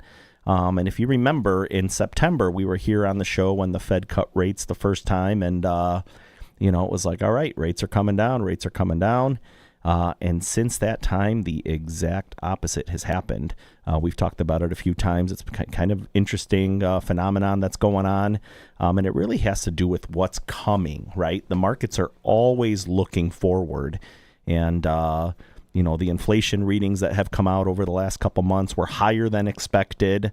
And that's telling the markets that maybe the Fed shouldn't be cutting rates, and they probably won't continue to cut rates until this inflation problem starts to go away. And so let's take a look at what that looks like. We know the Fed's key inflation number they're targeting is 2%. And inflation was headed that way up until September, and then it started creeping back up. And in November, inflation was annualized at 3.3%. So it had gone from the low 2s all the way back up to 3.3% and pointing upwards. So that's part of the reason why the markets are looking at it saying, okay, well, the Fed can't keep cutting rates if inflation is coming back. Now, just today, the data was released from the Bureau of Labor and Statistics that showed that inflation cooled slightly last month to 3.2% instead of 3.3%. So it's a small change, but hopefully it's moving in the right direction. So there's a nice little rally today in the bond market, and that's why we're seeing the national average at 7.13% instead of 7.2%, but still nowhere near what it was in September when it was looking like they were taking. And like, we had a couple clients we were able to lock in the high fives, 5.99% for a couple of days. We had that. And then right away, I don't remember that blockbuster jobs number that came out. That was like, oh man, the jobs, the economy's so great. And that's another thing that we've seen too is consistent information about good jobs. Whether or not that's true, you got to figure that out on your own. But, right. but we're not going to see a magic. We've seen the revisions, right? We've seen the revisions. Well, like there was more than once on this show, you've mentioned it was supposed to be this, and now we later found out it was actually this. Correct, and those revisions do come in later, and they are continuing to come in. Yeah. So the headline is, oh, wow, we created, hundreds of thousands of new jobs last month. And then 6 months down the road, it's like, oh, yeah, well, that didn't really materialize. That's just kind of what we thought. So, I mean, you just got to take it all kind of with a grain of salt. 7.13, it's not the highest we've seen. I don't know if you remember last November. So about 14 months ago, we were sitting at, 8%. Yeah. 8.25. I had a couple people that closed at 8.25 last winter. So it's still better than it was. Not as good it has recently been, but hopefully this will be the start to pointing it in the right direction, and this inflation, kind of starting to cool. So we will keep you posted and updated on all of that. The current probability, I'm looking at it because here's the funny part. The markets are always gambling on what's going to happen next, right? So, there's financial instruments and trades that you could make to say, all right, I'm banking, I'm going to profit if the Fed, increases rates or stays the same or cuts rates. There's only a 2.7% probability of a Fed rate cut coming up on in the January meeting. So very unlikely. So it's greater than zero. Yeah, it's greater than zero. There's a chance. Yeah, it's someone that's just playing, betting basically, gambling, and it's a super high. I'm sure it's a super high payout if it did happen, but very unlikely to see a Fed rate cut this month. I think they're gonna start to look at these inflation readings a little bit more. We'll see how the jobs, obviously change of administration next week. So there's all that's going into it. It can be very, very interesting to see, what the markets do. And we will keep you all posted. Just to kind of reiterate, we are closing loans. Yeah. That's all there is to it. People are buying houses. Right. It's not. We're not. Yeah, you're selling houses. We're closing loans. So there is activity out there. Where there's a will, there's a way, right? And if that's something that you're interested in doing, it's happening. So don't get left behind. All the people that wanted to buy, 2 years ago, but said, we're going to wait for rates cut to come down. Now they wish they had. They probably wish they they hadn't, right? Because we've seen prices increase, and the rates haven't really come down as much as we thought they would. And there's been a lot of interest. Oh yeah, is the thing too. There's so much interest in curiosity and want there.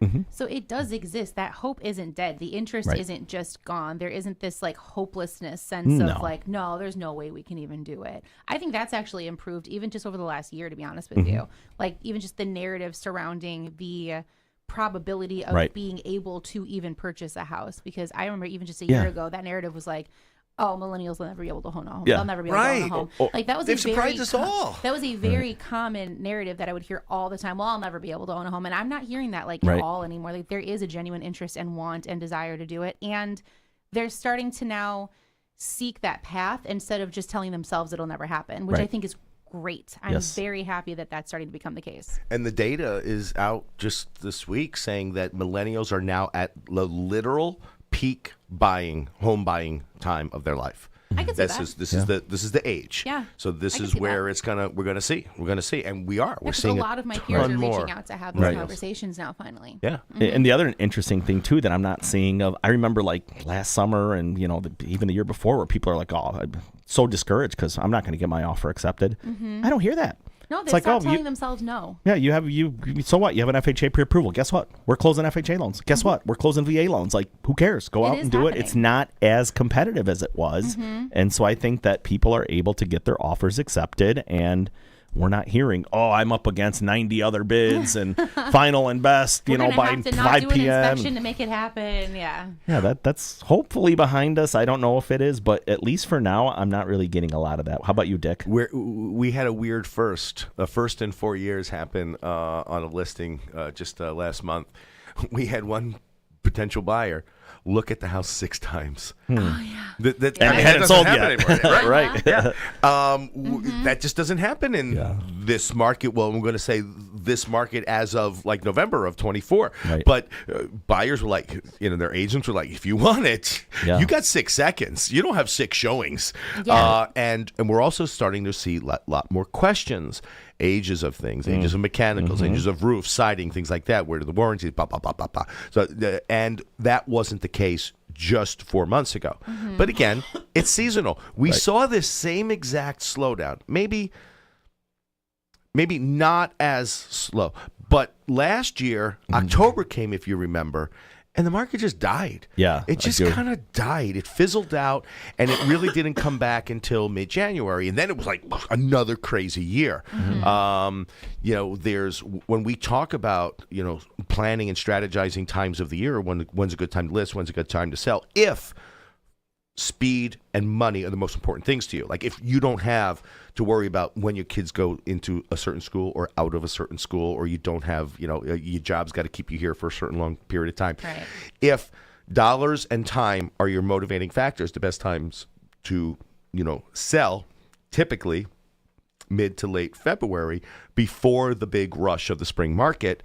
And then depending on how that does will depend on how the spring, April, May market does. Yeah. And some years you come into Memorial Day, and this started to happen. Memorial Day was a brick wall. And then transactions just stopped. Now, this year was interesting. Last year was interesting because they kind of got recharged again. And it went through the summer all the way into September, October, started to slow down again in November, and then, December quite slow. And now January a little bit slow. But the every year, like clockwork, you can count on the fact that by July 15th, if you're not under contract, the chances of you getting crazy multiple offers to maximize that dollar range is going to be limited, because most of the families who are shopping to get into school need to be under contract, 30 days before middle of August, so they can settle in and get their kids in school. So you're going to have less buyers and stuff. Anyway, Christin, I think you've got a list of, we had some, since we've been gone, we've had several questions come in for Sly. You mind hitting those? I would love to. I'm actually really excited to do a little Q&A with you, Sly. I'm constantly bragging about what a wealth of knowledge you are. And so now we get to put that into practice. Are you ready? I am ready. All right. First question. Is it better to put more money down up front to avoid private mortgage insurance, or PMI? Or should I keep some cash on hand for other expenses? That is a very good one, and it really, really has a lot to do with that specific buyer and their financial situation. It's not a blanket answer, yes, for everybody. PMI, let's talk about that. Yeah. PMI is private mortgage insurance. It's basically an insurance policy that your lender's going to require you to purchase when you're not putting 20% down on a conventional loan. On an FHA loan, it's insurance from the government, HUD, basically. And on a VA loan, you don't pay that. So VA is the only program where you don't have to put 20% down or more than 20% down and have no PMI. So the veterans get that. Now, there is an upfront. Go veterans, right? So there is a funding fee for veterans if you don't have service-connected disability that you pay up front, but it's not a monthly premium. So to answer your question, putting down 20% for some people is ideal because you avoid that extra cost. I will say that the PMI, private mortgage insurance rates, right, because it's rates just like your car insurance rates, just are the lowest we've seen in many, many years. Let's face it, there's not a lot of foreclosures. Yeah. The only time a mortgage insurance company has to pay a claim, an insurance claim, is when there's a foreclosure. They have to make the lender whole. Right. So because we haven't seen a lot of foreclosures over the last couple of years, and we've seen values continually increase. Therefore, not a lot of payoffs. Correct. There just isn't a lot of claims being paid. So the mortgage insurance rates are literally the cheapest I've ever seen in 22 years. Interesting. With the 10% down payment and good credit, we're seeing mortgage insurance somewhere between 0.11% and 0.2%. Wow. So it's almost nothing. Right. So if I'm looking at, like, let's say, my high yield savings account is earning 5% or 4% or whatever, I might want to just park my money there if I'm only paying an extra 0.11% in mortgage insurance, right? Yeah. So it's really, it's really looking at the big picture. How much is this going to cost me versus what I'm earning over here? A good financial planner can help you make that analysis.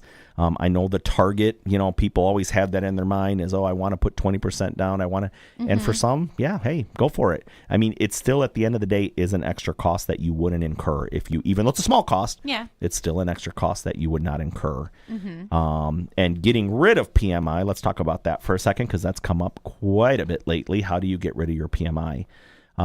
In essence, most of the time, you will have had to have paid down your mortgage from the original price to where you have the 20% equity in general. Okay. So it takes a long time. If you're doing a 30-year mortgage and putting down 5%, it takes years for that to go away. Once you hit 20%, you can request the PMI to be dropped. Once you hit 22% equity, it automatically drops off. Now, there are cases where you could call your servicer, pay for an appraisal, and if the value has gone up significantly and you have that 20% equity, you can get rid of it that way as well. Okay. Or you could refinance. Obviously, right now, not a lot of people are refinancing because of the higher rate environment we're in. But let's say rates do come down. At that time, you're basically starting over. You're starting a new loan, and if the value of the home exceeds where you have the 20% equity, there you go. There's another possible way to get rid of the PMI. FHA loans are now for the life of the loan. Since 2013, unless you're putting more than 10% down, which most FHA borrowers are putting the minimum 3.5% down. So the PMI never goes away. So you are at a disadvantage long-term doing FHA versus conventional. That may be the only program you qualify for, credit score-wise, whatever. Work with what you got. Work with what you got. Yeah, at least it's an option, right? 30 years ago, 40 years ago, you wouldn't have an option. Right. So it's one of those things that, getting rid of PMI if you can. If you paid down the balance, or if values have gone up significantly, call your servicer, see if they'll allow you to order an appraisal through them. They'll send an appraiser out and see if the home is worth significantly more and possibly get rid of the PMI. I love that answer. Yes. And I just want to touch on something real quick because I love taking what you said and then giving a little bit of advice based on that. I really want to advise anybody listening who is thinking about buying and has sort of a plan, right? Because, Sly, I'm sure you've worked with plenty of clients who just have an exact plan in their mind. Yep. They've read everything that they can read. They know a thing or two. They have X amount of money set aside, and they know exactly how much they want to put down, right? And that's great. I love that for you. Good job doing all of your research. I would like to encourage you when you call your lender or several lenders, whatever, because we've had that conversation in the past too, right? Don't be afraid to interview people. Go into it with an open mind, right? I love that you have a plan for yourself, but just as Sly outlined, you may have 20% to put down, and maybe that's what's in your mind and that's what you're going to do. But maybe be open to that conversation of let's talk about if you did 10% and what you could do with the rest of that money, because it may be in your best interest to do it a different way. And be open to that from a place of the fact that it could be benefiting you, and not from a skepticism place of you just want me to put on less so you can give me a higher loan amount. Because do you benefit from it being a higher loan amount? I mean, it is a commission. So just like you, the higher the sales price, but the difference between 5 and 10% is such a small in most cases. Yeah. So no need for the skepticism. No. I mean, it's really what works best for you. Look, if you're, again, in talking to a financial planner like we've had here on the show before, because if you say, hey, it's going to cost me 0.11%, extra if I do this, and I'm pulling money out of my portfolio that's earning on average 9%, they're probably going to tell you, that doesn't really make a lot of sense. And it doesn't if you think about it. You're earning way more over here than what it's costing you over here. Right. So be open. So absolutely. Be open and do the analysis and just mortgage debt is the best debt to hold. It's the best debt to hold because it's usually the cheapest debt to hold. Right. All right. Yep. Feel good moving on to the next question? Sure. All right. How do credit inquiries for mortgage pre-approvals affect my credit score? And is there a safe window to shop for loans? Yes. So good question. Credit inquiries in general can impact your credit scores by up to 10% of the total score.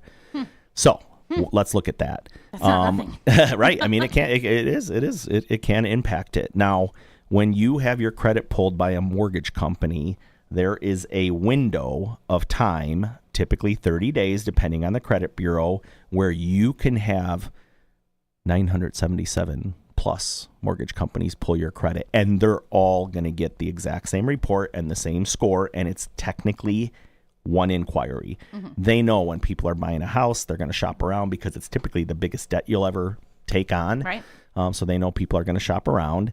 So they don't treat it as if you're buying 977 different houses. Right. They know it's just one mortgage you're applying for. So there is a window. Now, with that said, I have seen where people have come in and their credit was the full 10% affected by inquiries, but that's because they're having their credit ran by, a credit card company. They're also trying to buy a car at the time.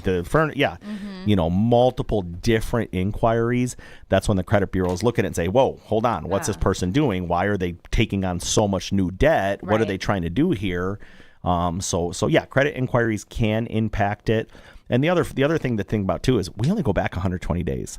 Everyone always says like, oh no, I had my credit ran last May. I don't want to do it again. And it's like, we only literally look at the last 120 days. So it doesn't go back that far. All right. Dick, you want to add to that at all? No. Cool. We're going to move on. Next question. Can self-employed borrowers qualify for the same loan programs as traditional W-2 earners, and what extra documentation might they need? For self-employed borrowers? Yeah, absolutely. Self-employed borrowers, the main difference is instead of regular pay stubs and W-2s, we review their tax return and see what their taxable income is. And depending on how they're if they own a corporation or if they're a sole proprietor, how they file, we may need business tax returns as well. And we go back 2 years, just like we do for a W-2 borrower. It's just you look at the tax returns.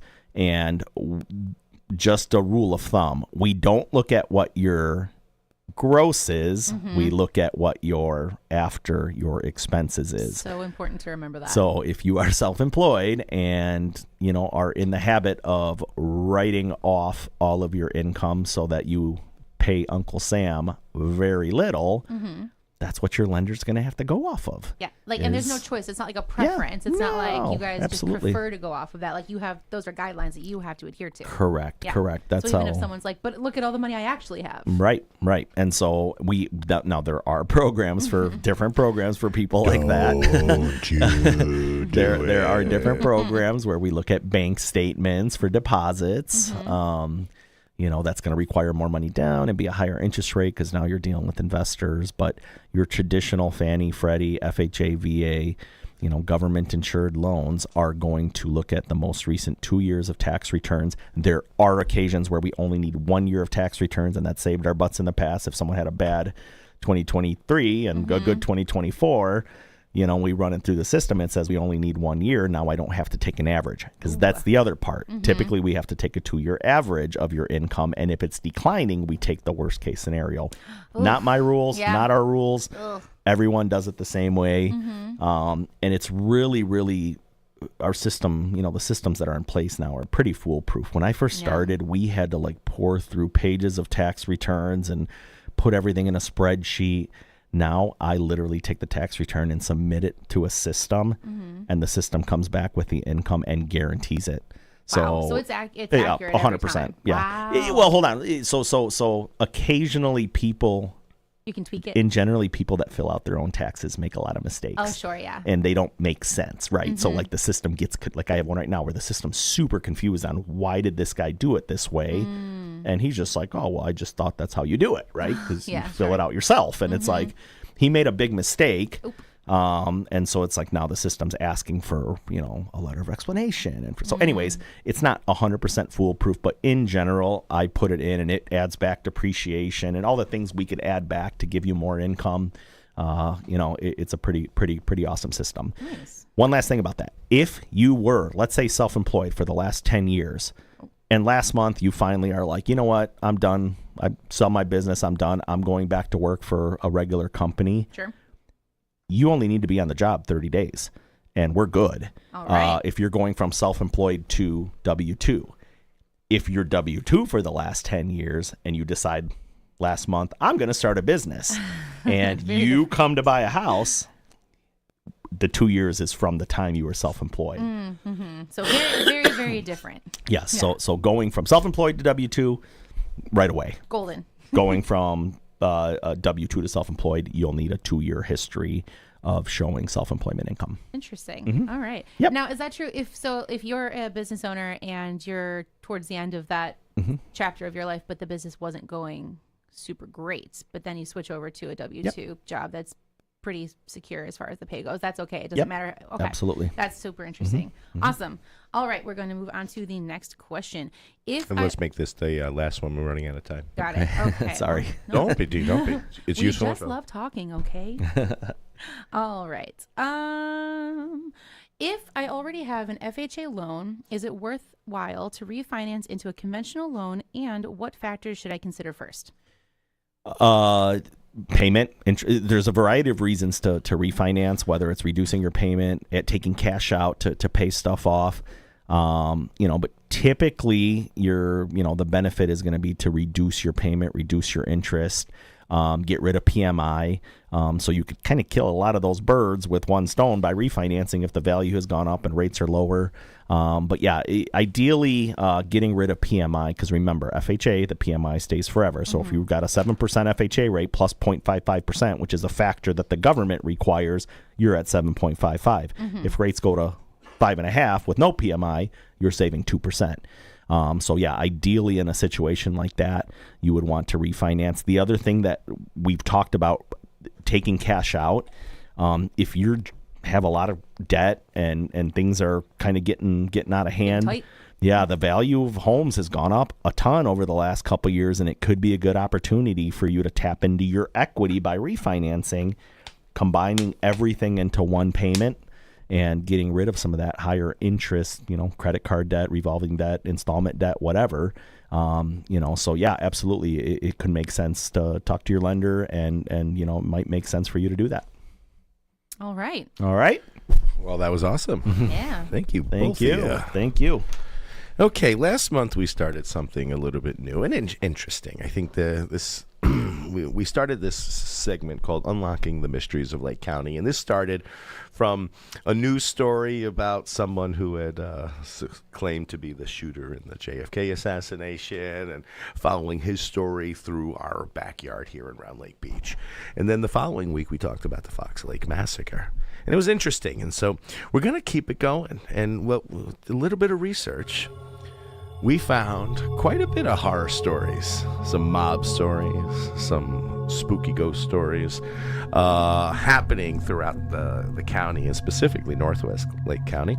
And we've seen a lot of these come right there into Antioch.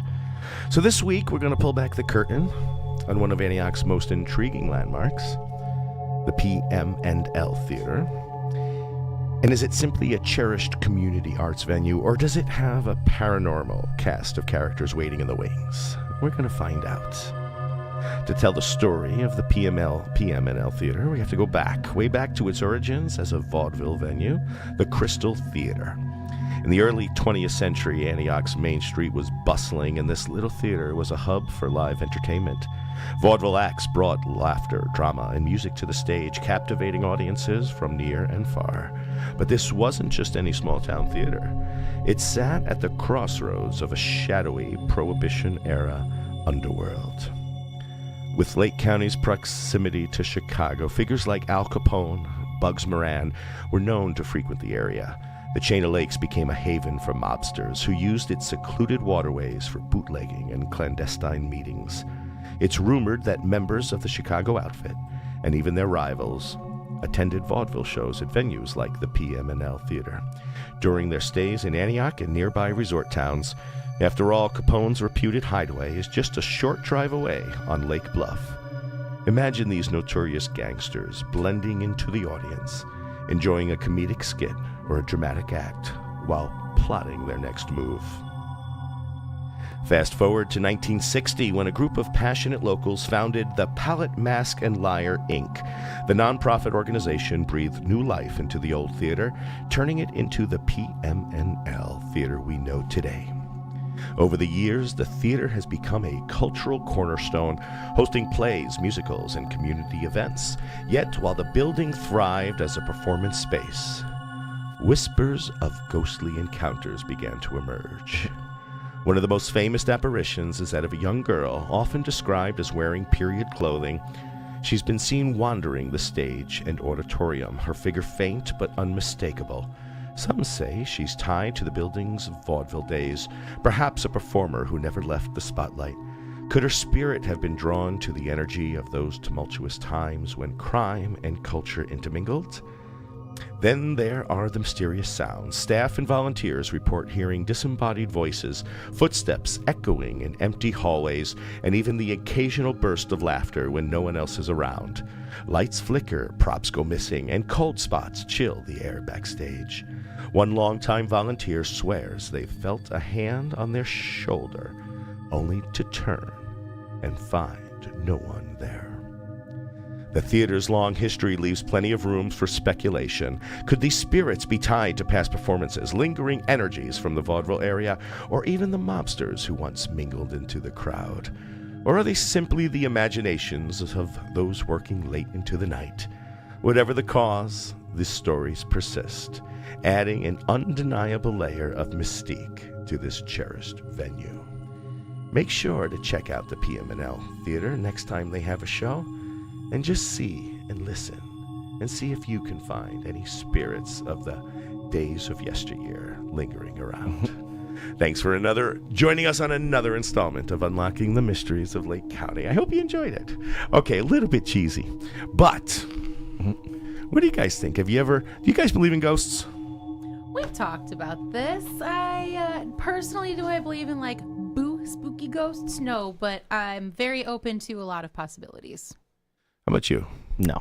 No, I don't. None. Zero? Dick? No, I don't. You love ghost stories, but you don't believe. Yes, I you love do. ghost stories. They're fun stories, but Yes, they're you do. fun. Yeah. I always found them spooky and creepy. Yeah. I remember as a kid, I used to be afraid of in my era, we were still afraid of Frankenstein and Dracula. Now they're just jokes, know, with kids today. But when I was a kid, I was I thought Frankenstein was living in my in the closet downstairs.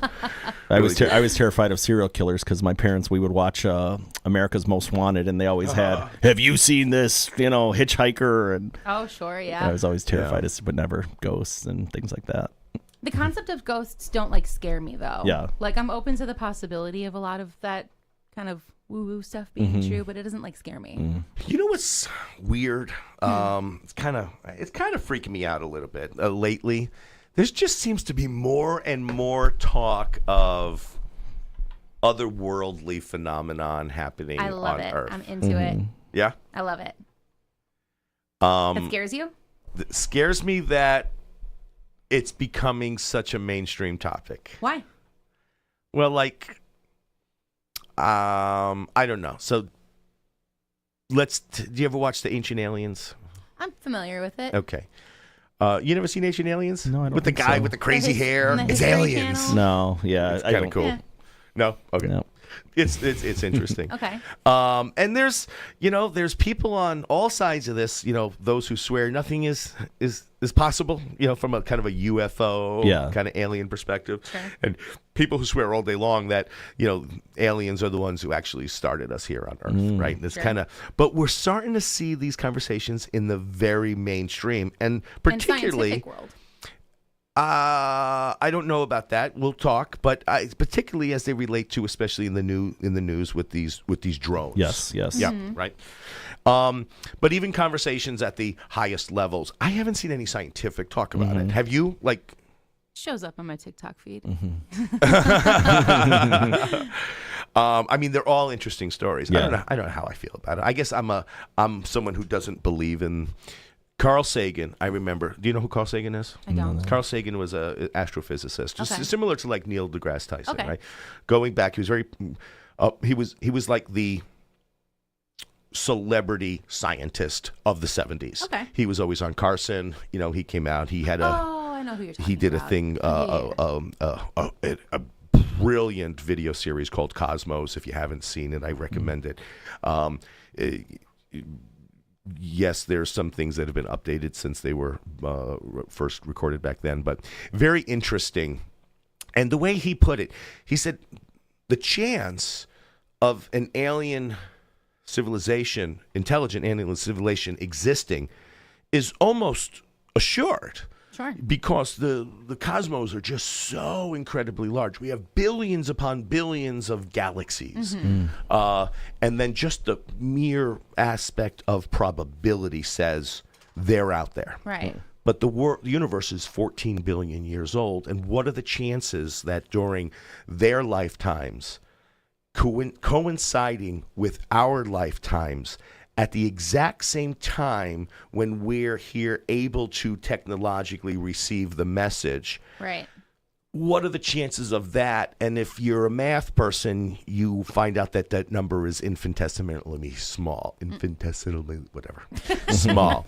And I kind of agree with that. Okay. And, just knowing the concept of travel through space is, a light year is an amazing amount of distance, Sure. just a single one. Yeah. And these civilizations, or these, if they exist, are millions of light years away. And for those who don't necessarily know, and I don't even know if I'm going to say this right, a light year is the amount of time that it takes light to travel 1,000,000 miles, I think.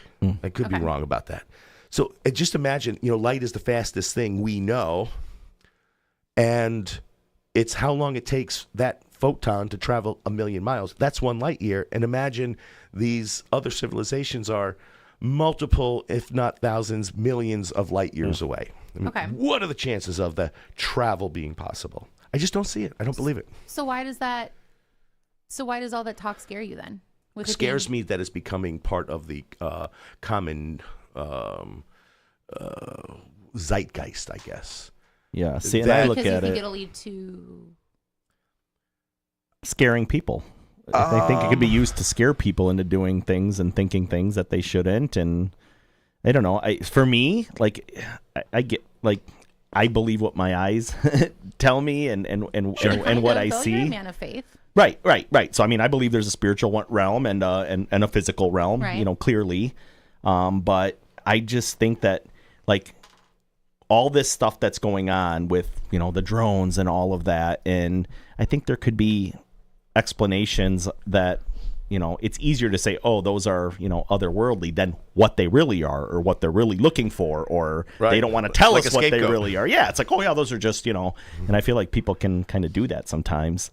And it could be used to scare people and to, make people afraid of, all this other stuff that's going on when we really should be focusing on what it really is and what really is going on. So I don't know. And I kind of see Kristen's point, I think, unless I'm misunderstanding you. I think your point is, who cares if the people believe it? How does that hurt? Is that kind of...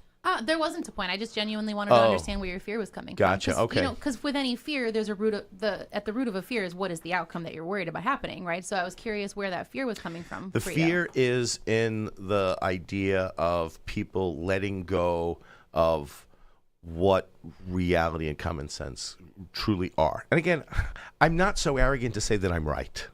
Sure. Yeah. Right? Because, one time I was wrong about something. One time. And it turned out, though, I was mistaken, and I actually wasn't wrong. So you were wrong about being wrong. Right. You were never wrong in the first place. So I don't know. I do enjoy the Ancient Alien shows. They're interesting and they're cool. They're provocative. They make you. They kind of show you things like the thing I think they're called the Nazca lines, where they're perfect graphical representations of animals that are carved into the landscape that you can only see from 1,000 feet in the air. Mm-hmm. It's how did these people thousands of years ago, before they were ever in the air, know how to do that, or who are they trying to present it to? Sure. So they are thought-provoking. But I don't know. I'm just not one of the ones who's ever come along with, yep, that's it. I think it's an interesting conversation to have, I think. And, you talked about like not wanting people to lose sight of like reality or like what's real or anything, right? But many people, I'm not going to say most people, but many people have some kind of concept of like faith or spirituality that also exists in their life at the same time, right? And right, but what do they use that for? They use that for being their guiding light, their beacon, and a sense of morals and ethics that they choose to. I'm not sure what level of ethics and morals belief in an alien super civilization could provide a human on Earth. Sure. I guess it's just it's always fun for me to have that conversation of like, okay, so where does that very blurry line kind of transition from what's real, what's reality versus belief and faith versus accepting the possibility of something being real that you can't currently prove, right? Yeah, I think my answers that, which is one is a moral and ethic framework. The other one is just a belief without a moral and ethic framework that could be used to really, really freak people out. Sure. And make them do things that they wouldn't do normally or wouldn't want to do, or I feel like it could be manipulated. Remember the Heaven's Gate guy? Yeah. Didn't they? We're going to go all up in a spaceship, and the spaceship's going to come, and he did a Jim Jones on them, and they all killed themselves. Yeah. Killed themselves, and okay, so that's like more of your fear then, Sly, is that it's going to kind of just be used against us, get a little culty, a little dangerous. Interesting. Well, yeah, I guess there are all kinds of different types of scenarios. I don't know. It's something worth, I guess, talking about. Sure. I don't know. For me, it's just not there. Yeah. Anyway, I knew we're going to start, and Kristen's going to lead it. We're going to start every week. We're going to give you a community calendar that's going to be everything you can possibly want to know about what's going on. What is the nightlife of Northwest Lake County? And we even have some places outside of Lake County. We've got some Wisconsin, southern Wisconsin, and eastern McHenry. But we've created probably one of the most comprehensive lists that you can look at whenever you want. You want to know what's going on a Tuesday night, a Wednesday night, Thursday night, live, real time? We have gone out and put together an incredible list of different venues, and it's a work in progress. We're still building, so if you don't see your favorite venue on there yet, we're not sliding them. We're not sliding them. Just let us know. And I want this focused on nightlife entertainment. So those are things like kind of like music bands, comedy acts. So like even like free bingo nights or places that do the trivia nights. I want those types of things, not necessarily kind of the this is like adult nightlife type community page. And if you're interested in seeing this list, and it'll be updated constantly, it's at the website is dickbarr.com. That's dickbarr.com/entertainment. And you're just going to see everything in the area that you could possibly want to go to. But we're almost out of time. But Kristen, this is quite a list. Yeah, this is a huge list. Yeah. Let's go through, just kind of what's going on, start her out, what's happening today, tomorrow, and maybe touch on a couple of the bands from this weekend. Okay, bear with me, folks. I'm just going to very quickly start reading this because I've got limited time. We have today, Wednesday, January 15th, we've got from 6 p.m. to 11 p.m. the Country Wednesdays at Sundance Saloon. We have from 7 p.m. to 9 p.m. Trivia Night at Chance's.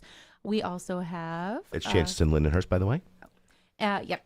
And from 7:30 p.m. to 10 p.m., we have Bingo at Side Out. From 7:30 p.m. to 11 p.m., we have Trivia at Black Lung in Round Lake Beach. From 8 p.m. to 10 p.m., we have Laughing Fox stand-up comedy at the Vixen. From 8 p.m. to 10 p.m., we have free bingo night at Christoph's Entertainment Center in Round Lake Beach. Don't say free. We can't say free on the air. Sorry, that's just what it says. Just kidding. Yeah, no, I understand. Yep. All right. Next up, then tomorrow, Thursday, January 16th, from 7 p.m. to 10 p.m., we have Singo at Sundance. I assume that's like karaoke/bingo. That's fun. I'm going to go do that. From 7 p.m. to 10 p.m., we have open mic night at Black Lung Brewery in Round Lake Beach. 7:30 p.m. to 11 p.m., karaoke Thursday at the Vixen. 7 p.m. to 11 p.m., we have Dancing Queen and ABBA Salute with Hypnotized at the Vixen. We have, and then on Friday, we have from 7 p.m. Yeah, let's just get a couple more of the live bands because we're out of time. Yeah, absolutely. From 7 p.m. to 10 p.m., we have the Fox Crossing Duo live at the Harbor Brewing. And now you've got me looking for the actual bands. Looks like from 8 p.m. to 11:30 p.m., the Brooklyn Charmers, the Brooklyn Charmers, the music of Steely Dan at Austin's. Awesome. Thank you so much. I'm sorry I didn't give you any time to really do that. But we did run out of time. But if you're interested in knowing what's going on in entertainment, adult entertainment, in kind of northern Lake County, eastern McHenry, and southern Wisconsin, check it out if you want at www.dickbarr.com/entertainment. And since we missed the hourly read anyway, we're going to go a couple minutes late. Sly, if people want to get a hold of you, how can they reach you? Absolutely. My cell phone number is 847-722-1775, or my email address is sly@ccm.com. And Christin? If you wanted to get a hold of me, you would call or text me at 847-977-6751, or email me at ckaufman, Kaufman, @dickbarr.com. Thank you very much. And everyone knows if they want to get a hold of me, just put the bat signal in the sky and I will come running. I want to thank everyone for joining us. This has been a fun show. Yeah. Hope you enjoyed it. I definitely did. I really enjoy doing this. And it's such a great opportunity to kind of interact with the public and just kind of find out everything that's going on. So hope you enjoyed it. We'll be back next week. I know, Sly, you're going on a snowmobile trip, so we won't see you for a bit. Yep. Be back the following. Okay, awesome. Well, have a great time. Be safe. Yep. And we'll see you all next week.